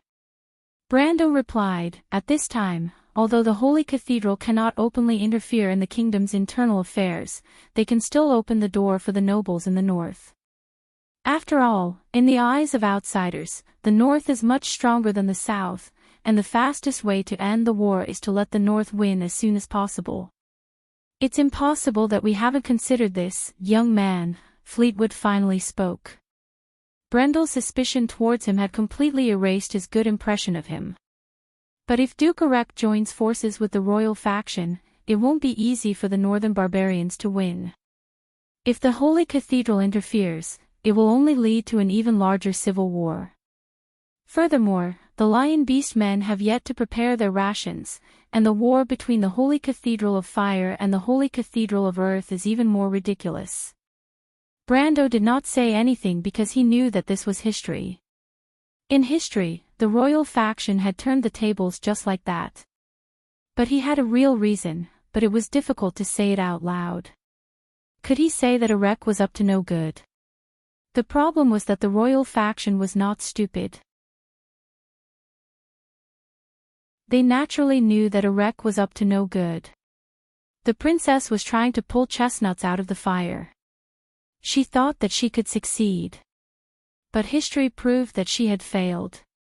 But Brando could not say that he was from the future and that he was a fraud, right?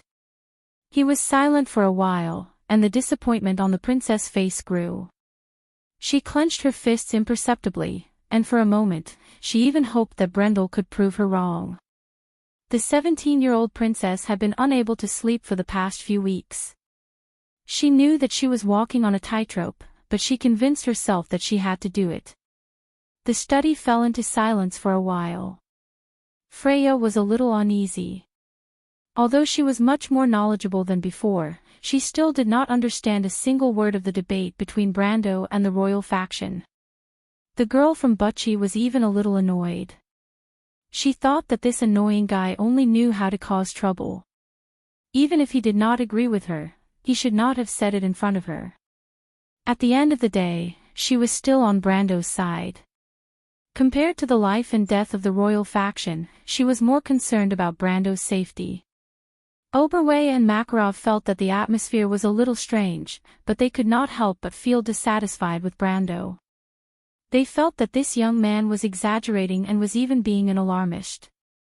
But there was only one strange gaze that stopped on Brando for a moment, and no one even noticed it. Maynard's expression quickly returned to normal, as if nothing had happened. At this awkward moment, there was a knock on the door. Everyone's gaze shifted as a servant brought in a letter from outside the door. Her Royal Highness opened the letter and read it, then frowned. She paused for a moment and placed the letter on the table, and then broke the silence. The results from this morning are out. Everyone was shocked. They obviously knew that this was the result of the assassination in the morning, but they did not expect the Holy Cathedral to act so quickly and find the mastermind in just 2 to 3 hours. Only Makarov frowned, as if he thought of something. Brando could not help but listen. The assassination in the morning had changed history, and he wanted to know the reason behind it. The mastermind is called Xerxes. Oberway frowned. I know this person, he is a small noble from Ampere Seal. As soon as he finished speaking, his expression changed. To be able to order such an assassination, the mastermind behind it was definitely not simple. No one would believe that a small noble could cause such a huge commotion. This unlucky guy was obviously a scapegoat, but the fact that the investigation results were given by the Holy Cathedral meant that there was a big problem. For a moment, everyone's expression was a little ugly. Only Brando's expression was normal, as if he had expected this result. Although Brando did not know what went wrong, he saw the cross assassin in the morning and knew that the Holy Cathedral must have done something. The letter also mentioned Mr. Brando, Griffin continued. After a pause, she added, the letter said that Mr. Brando not only brought weapons into the Holy Cathedral, but also that 2 of his subordinates were blood descendants. The Holy Cathedral suspects that Mr. Brando is involved with the evil cult and hopes that we will hand him over for him to cooperate with the Holy Cathedral's investigation. After reading this paragraph, Aween's Princess Royal's face was already ashen. Brando's heart also tightened, but more than that, he was angry. He had not even gone to find trouble with the Holy Cathedral of Fire, but he did not expect them to target him first. This was simply too much. However, he did not flare up, and was prepared to see the reaction of the royal faction. At this time, Oberway sneered, "The Holy Cathedral does not allow us to bring weapons, but they are very lenient with assassins. Since when did having blood descendants as subordinates become evidence of being involved with the evil cult? Erwin is close to Madara, and I think many of the Grand Dukes have dark nobles exiled from Madara as subordinates, right?" The royal faction deeply agreed with this lone wolf's words, and all of them had a look of disdain. "Your Royal Highness," the servant asked softly. "Erwin's people have never handed over a guest to Cruz's people, let alone such a ridiculous excuse," Her Royal Highness replied coldly. "It's just that someone wants to test our relationship, you just have to answer them directly. Tell them that Mr. Brando is one of us, and he can't be an assassin." Brando watched the servant leave the study and could not help but feel a little touched. Although he knew that there was an element of show in it, at least the royal faction's attitude was clear at this moment. He looked at Oberway and the others, and the prejudice in his heart from the previous argument faded a little. "It seems that the Holy Cathedral's attitude is not as neutral as you think." But he could not help but mock, and then tilted his head to look at the people of the royal faction. After all, he was not a real politician, and there was still Sophie's gloating factor in his bones. The half-elf girl's eyebrows sank sadly, and she sighed slightly. She was so helpless that it made Brando feel a little sad, but she did not dwell on this issue. "Mr. Brendel, we're not in a good situation. Please excuse us. But no matter what, we still want to get your help. You are a Highland Knight, so I would like to ask you to help us gain the support of the Highland Knights, is that okay?" The princess lowered her status and asked in a pleading tone. She could see that Brando did not have any bad intentions towards the royal faction, but there were some misunderstandings. But she believed that the end result would prove that she was right. Brando shook his head. "You all know that the Highland Knight is not the same as you, and I can personally support you. However, it may not be easy to gain their approval." Even though he was not a real Highland Knight, he was confident that he could fool the most astute person with his disguise. In fact, even the county would not be able to find any fault with Brando's words. The people of the royal faction also knew that Brando was speaking the truth, and they could not help but nod solemnly. But fortunately, Brando still had control over Tonajol, and this insignificant place was the key to restricting Count Ranner. Otherwise, the members of the royal faction would have doubted that it was a wise decision to fall out with the Holy Cathedral for this young man. "But it's not impossible," Brando suddenly smiled. "Karsuk is the most affected by Madara, and the northern nobles' attitude towards compromise has already caused the dissatisfaction of the Highland Knight. As long as you all show them goodwill, I'm sure they will be willing to join the royal faction. But the key is the situation, after all. No one wants to join the ranks of the losers." Griffin nodded. She knew this was the case, but the problem was not that simple. She did not take Brando's suggestion seriously. The meeting between the royal faction and Brando was for the sake of the Highland Knight. Now that her hopes were dashed, she suddenly felt a little mentally and physically exhausted. She quietly looked at the hourglass. It was almost time for the meeting to begin. "Mr. Brando, I have one last personal question. Is it convenient for you to answer?"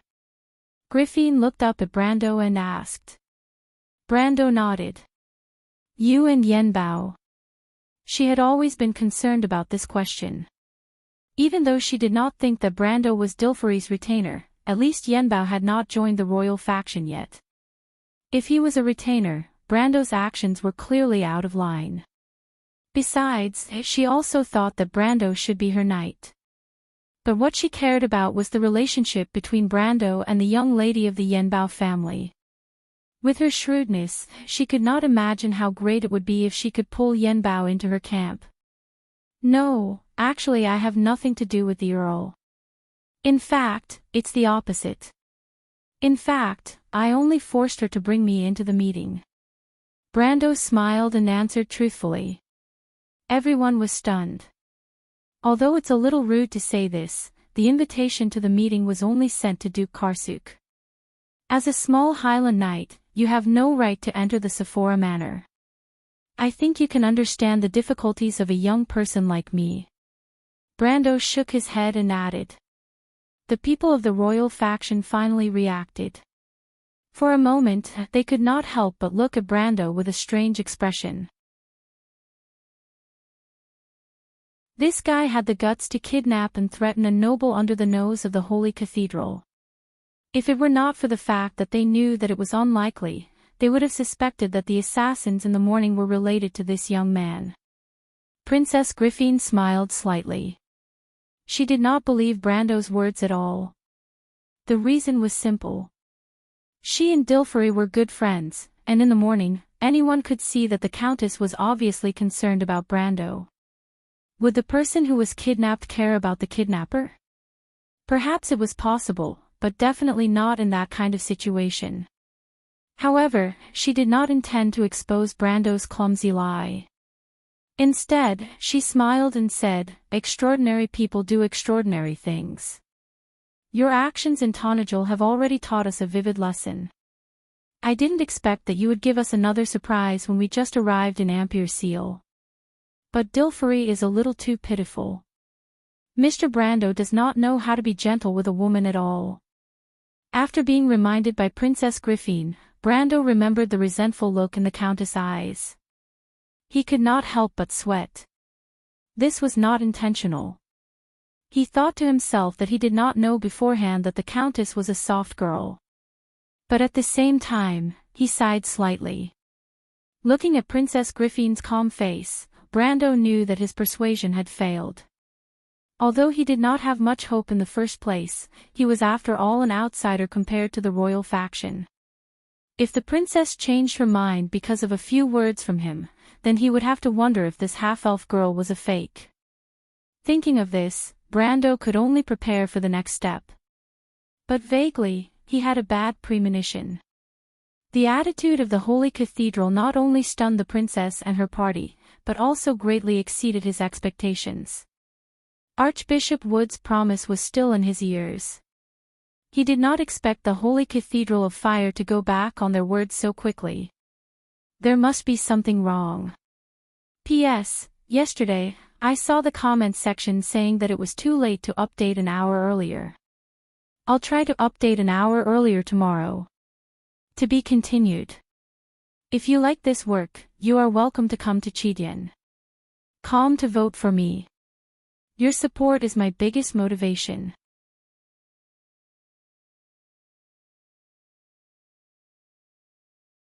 Chapter 556. Brando kept the second and third words in his heart, but he did not say them out loud. Some words were not suitable to be spoken in front of the royal faction. He knew from the start that the royal faction and Princess Griffin's path were destined to be different. When he turned to leave, the kingdom behind him had already turned into a crumbling palace. It was as if he saw a sea of fire. The drunken nobles of Erewhon had already destroyed the foundation of this ancient kingdom. Even the most outstanding people in the kingdom, such as Makarov, Fleetwood, and Oberway, were limited by tradition, or perhaps they were afraid of change. History was similar. As long as one compromised, they would win. The royal faction had obtained the best chance to turn the tables. However, it was not the same for the princess. Brando had already seen what she wanted from her eyes. Unfortunately, it was something that the old nobles of Erewhon could not give her. However, to Brando, only destruction could bring new life. What they could not give, he would give. Sometimes, a sentence was enough. Some people were not worth saving. He and Freya arrived at Rock's palace. "Sue!" Freya called out happily. A young girl with dark skin and braided hair stood outside the palace with a smile. She was wearing the clothes of a merchant's daughter. "Miss Freya, you have grown taller," she replied gently. "Sue, pass this letter to the Nagas." Brando took out a letter and handed it to Sue. Sue nodded and accepted the letter silently. She was a quiet and reliable girl.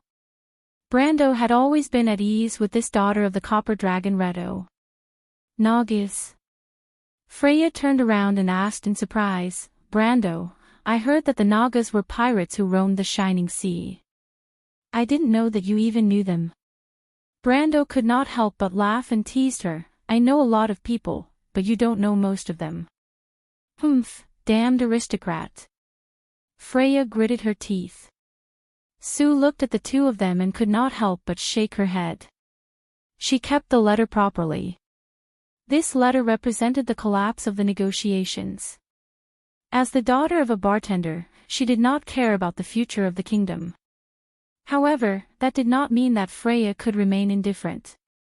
The girl suddenly raised her head. "Brando, what do you think now?" "I have done my best. I plan to return to Tonajol and wait for the princess to join forces with a rep to start a war." Before he could finish, he saw Freya staring at him suspiciously. Brando couldn't help but sweat, thinking to himself, "Am I that untrustworthy?" "Speak the truth, Brando." Freya closed her eyes and replied snappily. This guy liked to lie just like the Roman. She didn't believe that he would let go just like that. He had the ability to achieve whatever he wanted. The key was that his determination was always stronger than others. Freya knew this very well. Brando was already the synonym of omnipotence in her heart. Moreover, she subconsciously did not want the princess to ally with a wreck. As a commoner and a highly educated person, she did not trust Erwin's rotten nobility. "Kill." Brando replied calmly. Freya was slightly startled and raised her head to look at Brando. Brando did not say anything more. The royal faction had given him an answer, and now he had to give everyone an answer. He couldn't be bothered to explain too much to people like Makarov and Fleetwood, because only swords could explain everything. When he realized that the royal faction's stubbornness was irreversible, he had already decided to carry out the second plan. The plan that he had already decided on.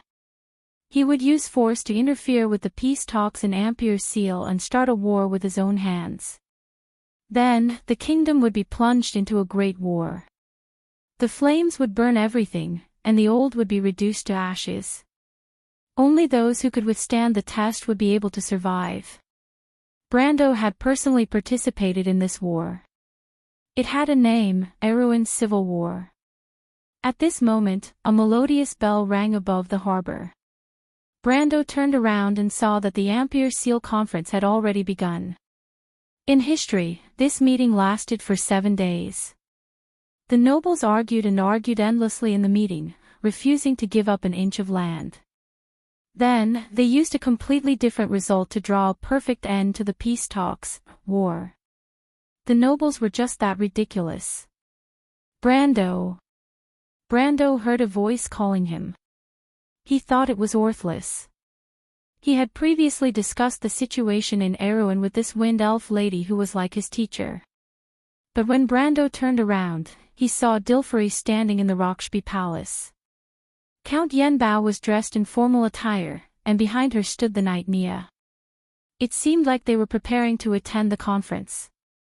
But now she stopped and stared at Brando angrily. "The conference is about to start. What are you waiting for?" Brando was stunned. Since he had already decided to start a war, there was no point in attending the conference. In fact, he had only snuck into the conference today to see Griffin. He had no interest in this kind of conference. Besides, didn't he say that he would separate with the young lady once he entered the conference? What did she mean by this? Brando could not help but look at Dilfari in confusion. The Countess gritted her teeth. "You are my retainer. If you don't attend the conference with me, do you want me to become a laughingstock? Freya stared at Brando suspiciously. Her eyes said, "Didn't you say that you forced this young lady to bring you into the conference?" Brando of course noticed this pure and simple look, but he also had a big headache. Who knew what was wrong with this young lady? But now was not the time to explain this. Since Dilfari had already said so, if he did not do anything, it would only make people suspicious of his identity. He still needed to stay in Ampere Seal for a few days, and did not intend to expose himself to everyone so early. Thinking of this, Brando could not help but shake his head and walk over. He looked at Miss Dilfari in annoyance and asked, "Young lady, what's wrong with you? Aren't you afraid of being associated with a cultist like me?" Dilfari rolled her eyes at him, and a faint blush appeared on her snow-white face. "You gave me so much trouble, and I asked you to attend the conference with me. Are you going to refuse? Seriously speaking, you still owe me a favor. You should have no right to refuse my request, right? You're not having stage fright, are you?" Brando saw Dilfari's shy look and suddenly asked strangely. "So what?" The Countess snorted softly. "You are a sword saint. With you by my side, I will feel more at ease." Brando sighed, and suddenly felt that it might be a good idea to participate in this conference. Erech and the Holy Cathedral's attitude towards the king's faction had changed subtly. He vaguely had a premonition that something might happen in this conference that was beyond his control. This premonition calmed him down. The Ampere Seal Conference was one of the famous events in Erewhon's history. Because it happened in the early days of the game, only a few players witnessed this noble event. Brando was not one of the witnesses, and he never thought that he would have the opportunity to personally participate in this historical event. The conference was held in such a circular hall, and the huge round table was filled with elites from all over the kingdom.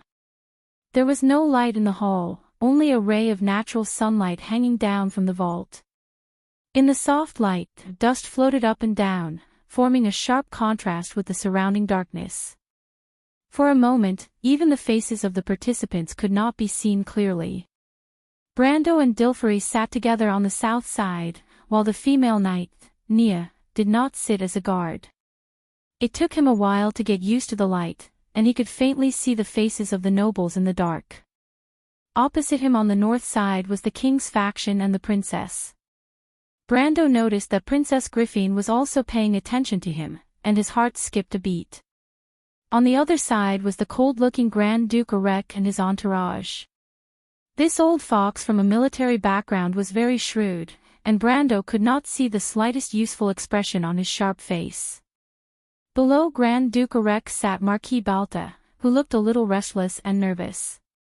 Looking further down, there was a serious middle-aged man. This guy looked like the kind of person who would rather break than bend. Brando recognized this man. He was Count Janalesu, the commander of the royal fleet, and also the captain of the flagship, Fronta.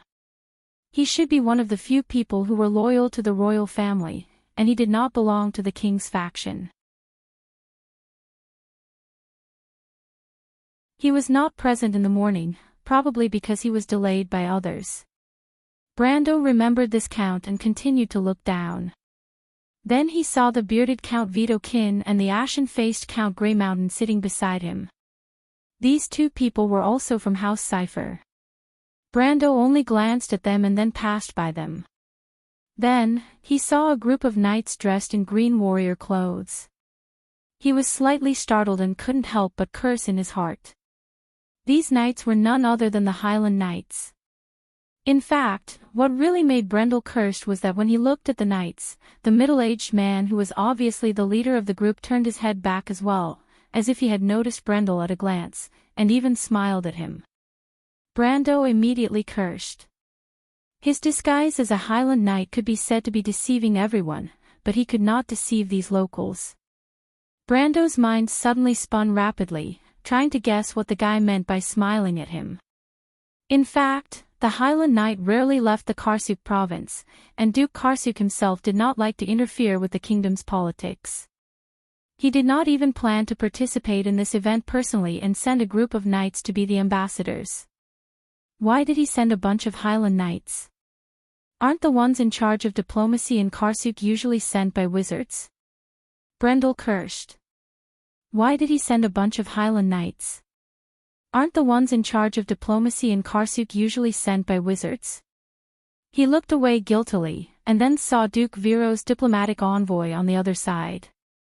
The current Duke Viro's temper was exactly the same as Duke Karsuk's. This fellow had a feud with Count Randner, and because of Brendel, they were fighting fiercely at the borders. He did not care whether the Holy Cathedral of Fire was the ruler of the kingdom in name or not, and even sent a bunch of random people to represent the kingdom. Everyone did not know whether to laugh or cry. Of course, because of the same reason, Count Randner was not present. Therefore, it could be said that because of Brando, two important figures who should have been present in history were absent. This so-called Ampere Seal conference suddenly became a little out of place. Seeing this scene, Brando could not help but feel a little proud.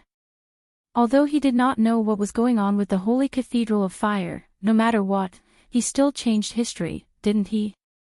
Duke Grenoires came as scheduled, but Brando knew very well that this guy was here to be a bystander.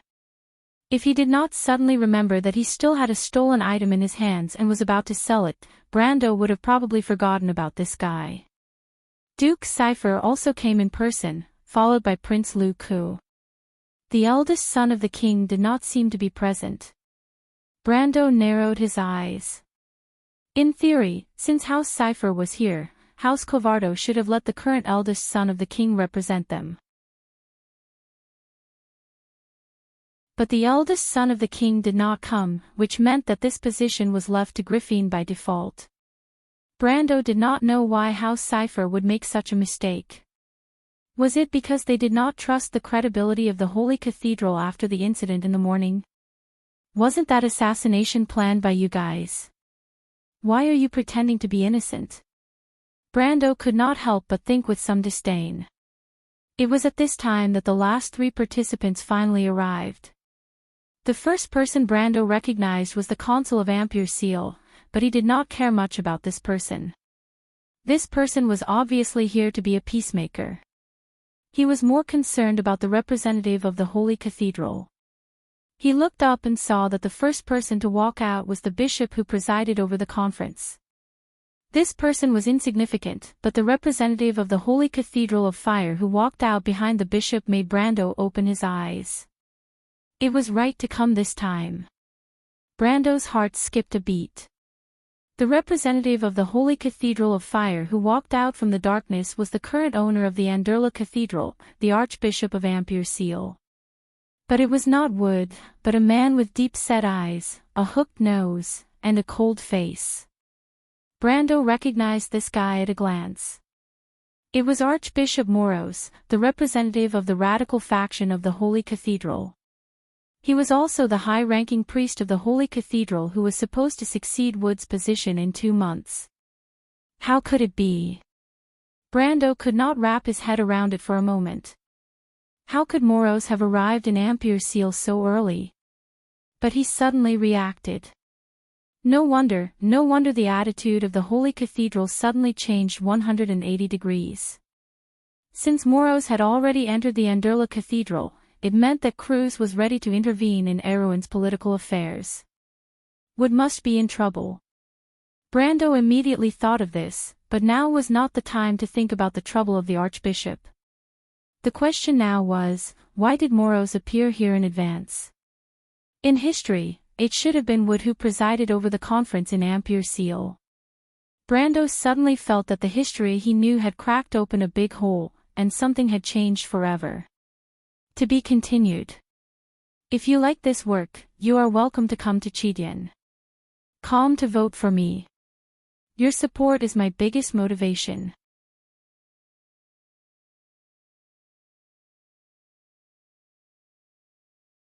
Chapter 557.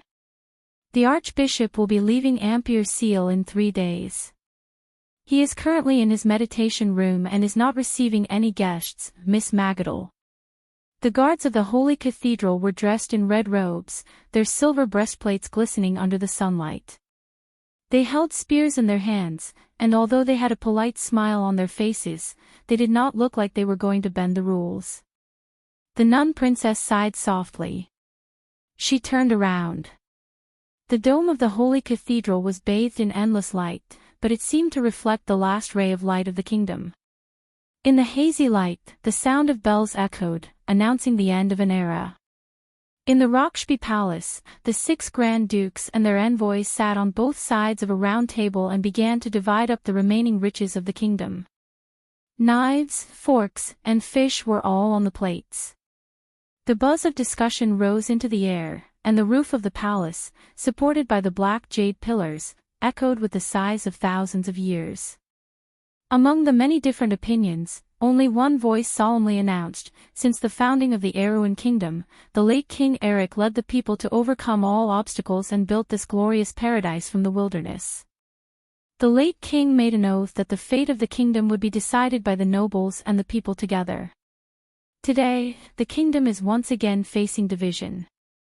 Because we cannot bear to see the innocent lives lost in the flames of war, we gather here, and with our fingers on the sword, we make a new contract for the future of the kingdom. Duke Cypher finished this oath and raised his head.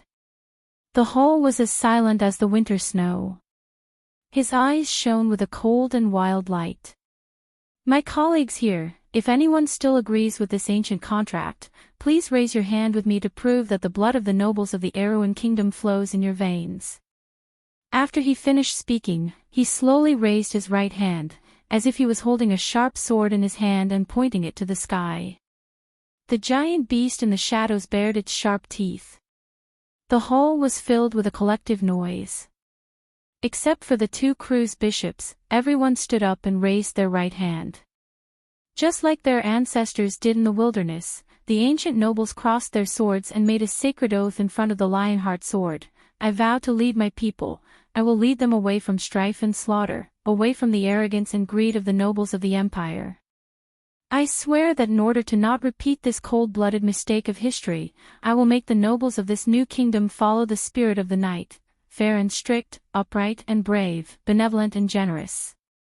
I swear this oath, and I will use all my strength to keep it. Brando was the last to get up. He raised his hand, but looked on coldly from the side. Not only had these people lost the Lionheart sword, they had also lost the swords in their hands. Therefore, they had long forgotten about the sacred oath. The sacred contract lost its effect. The cities of the kingdom turned into illusions, and the vast territory melted like snow before him. From the mountains to the plains, from the forests to the sea, only one voice echoed. Revolution. Brando gently closed his eyes, and the Halran Gaia vibrated close to him, as if sensing its master's agitated emotions. The sword was about to break out of the box, but Brando calmed down a little. It was not time yet. Flames were spreading from the ground, and magma was about to swallow everything, but it was not time yet. 260 years ago, my ancestor, the last king of the Cypher dynasty, lost the responsibility of the Lionheart sword and gave the throne to His Majesty Luxon I.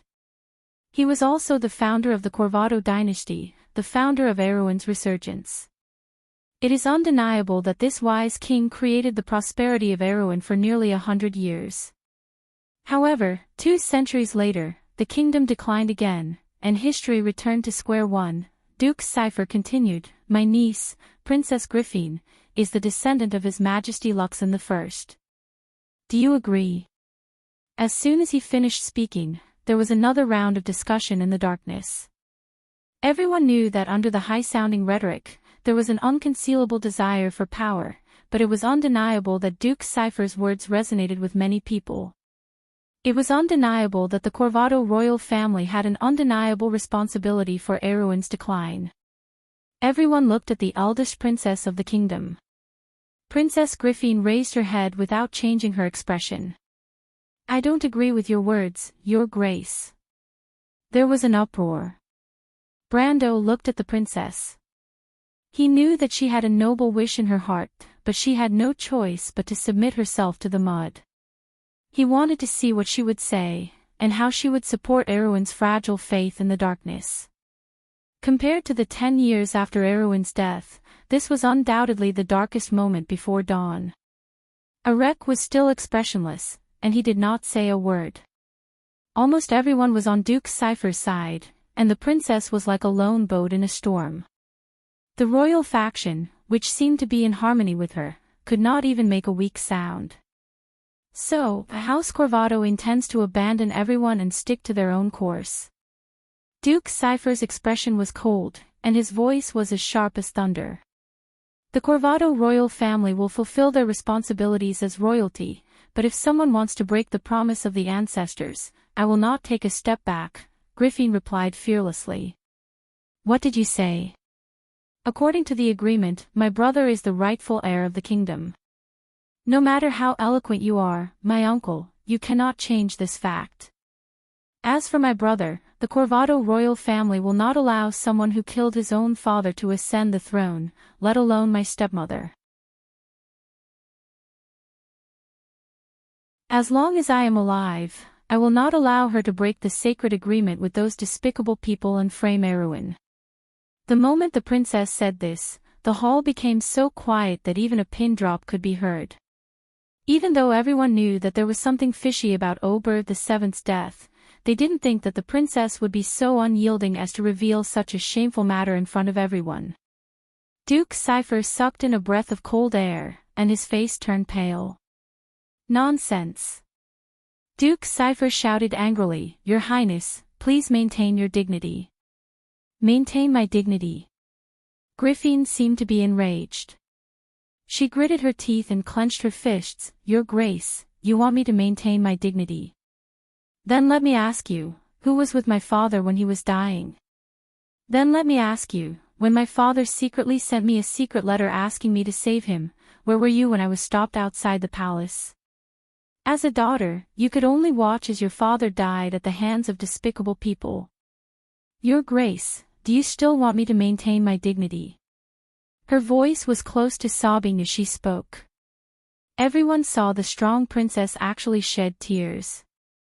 Her whole body trembled, her fists clenched, but she still proudly stuck out her chest, proudly facing all her enemies. At this moment, she was no longer Erwin's princess, but a daughter who was filled with grief and indignation for her father. However, the pride of the royal family overlapped on her, giving everyone the illusion that King Oberth VII was right in front of them, denouncing the crimes of the queen. Everyone looked at each other. Most of the nobles looked at Duke Cypher and the archbishops of the Holy Cathedral. Duke Cypher's face was pale, as if he had been stabbed by Griffin's gaze. He took a step back and couldn't help but exchange a look with Archbishop Moros not far away. Only then did he calm down. Your Highness, I think you might be too agitated. The late king's health has always been poor. There might be some misunderstanding here. He was well aware of his sister's actions and could not help but reply with some embarrassment. Griffin bit her lower lip and glared at him. At this time, Moros finally came to the rescue. Your Highness, I understand how you feel, but we are not talking about the death of King Oberth VII. Please consider the millions of people in Erwin. Once the kingdom falls into war, the people who will be sacrificed will be your father's people. If the late King Eric was here, I'm afraid he wouldn't have the heart to let this happen. Does everyone still remember the oath you engraved on your swords? Although the new archbishop's face was gloomy, his voice was unusually gentle, as if it had the power to bewitch people. Brando secretly praised him. He didn't pay much attention to this old guy before, but now he realized that this guy was an expert in Erwin. The moment he opened his mouth, he hit the princess's weak spot. None of the high-ranking people in the Holy Cathedral of Fire were incompetent. He looked at Griffin again, wanting to see how the princess would respond. Once the kingdom falls into the flames of war, Her Royal Highness turned her head, the tears on her cheeks still wet. She smiled a little bleakly. Awin is so poor and weak, but you still don't repent. The kingdom will be engulfed in the flames of war, and the kingdom will be engulfed in the flames of war. 100 years later, this land will only be in ruins. I wonder if all of you will have the face to meet Awin's ancestors, and how will you have the face to meet King Eric? There was an uproar in the hall. Brando was so shocked that he almost jumped out of his seat. He stared dumbfoundedly at the weak 17-year-old half-elf girl. She stood there, isolated and helpless, but her eyes seemed to penetrate the heavy fog of history and saw the inevitable end of Erwin. She actually saw it. She actually saw it. Brando had always thought that the princess had chosen the wrong path and would eventually follow the kingdom into the abyss. But he didn't expect that the princess had already seen her destiny. She had already seen the darkness and thorns, flowing with blood, burning with hellish flames that could not be changed. What was the power that controlled her, that she was just supporting a hope? Or was it the responsibility of the royal family? Brando looked at the 17-year-old half-elf girl, and for a moment, he couldn't breathe. Your Highness, you are being an alarmist. Moros replied faintly, the Holy Cathedral of Fire will never allow the kingdom it protects to be destroyed. Griffin looked at him calmly, Lord Archbishop, please speak. It is time for Erwin to choose a new ruler. The nobles of the kingdom are all here, and according to the ancient agreement, let them once again decide the fate of the kingdom. Moros replied, presumably, this will also be the voice of this ancient kingdom. We will let it once again echo in this sacred hall and sign the sacred contract. Glory and justice, it will all be here. Duke Cypher's face was full of pride. Duke Erec's eyelids drooped, and his face was expressionless. Most of the other nobles agreed, except for Duke Viro's group of envoys. Count Janalesu, the admiral of the navy, looked at the princess alone and also expressed her opinion. For a time, the situation in the huge side palace was completely one-sided. The royal faction looked at Duke Erec, but did not receive any response from him. Brando saw this scene and could not help but be slightly surprised. This was very different from history. The royal faction was in an absolute disadvantage in the meeting. He stared coldly at Erec, and his hand that was placed on the hilt of Halran Gaia loosened a little. The development of the situation was beyond his expectations, and he once again suppressed his murderous intent. Fortunately, he looked at it again. Your Highness. I will not allow it. Griffin seemed to have expected this situation, and answered coldly and decisively. Your Highness, I suggest that you do not be stubborn. Bishop Moros's face changed. He did not expect that the princess would not even give him face. Even the royal family needs the nobles to rule the kingdom. If you are stubborn, you will only cause the Covardo family to be isolated. I think you do not want the nobles of the kingdom to kill each other, right? This was a blatant threat. However, there was no trace of fear on the princess's face. She replied calmly, there is no king above the throne. When the time comes for the nobles to bleed, Erwin will choose a new king, but there is one condition that must be fulfilled. I think, have you all forgotten the ancient oath? The Lionheart sword. Everyone's face changed. Only then did they remember that if Duke Erwin wanted to choose a new king, he would first have to abide by the oath of the late king, King Eric. If one day, the nobles of Erwin forget their duty, then this sword will return to where it came from, and will no longer protect the kingdom. The Lionheart sword had been lost for more than 260 years, and no one knew where it was.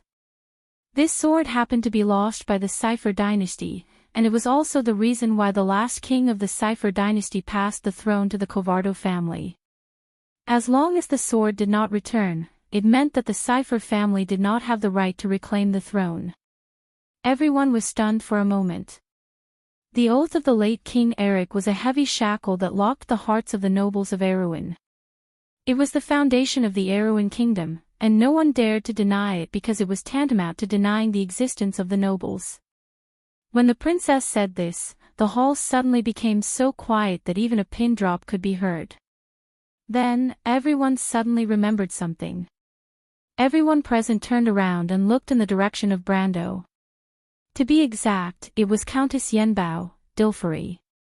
Brando was slightly stunned and turned around. He found that the Countess' face did not have the slightest bit of shock. She seemed to have expected this scene. Her expression was calm, but her snow-white face was a little absent-minded. She looked at Griffin not far away, and there was a complicated look of struggle in her eyes. Dilferi. Mr. Brendel, do you think that Mother Marcia always cares for those who are pure and righteous? The Countess sighed softly and suddenly asked in an almost undetectable tone. Brando was slightly stunned, but Countess Yenbao, Dilferi, had already stood up in front of everyone's eyes.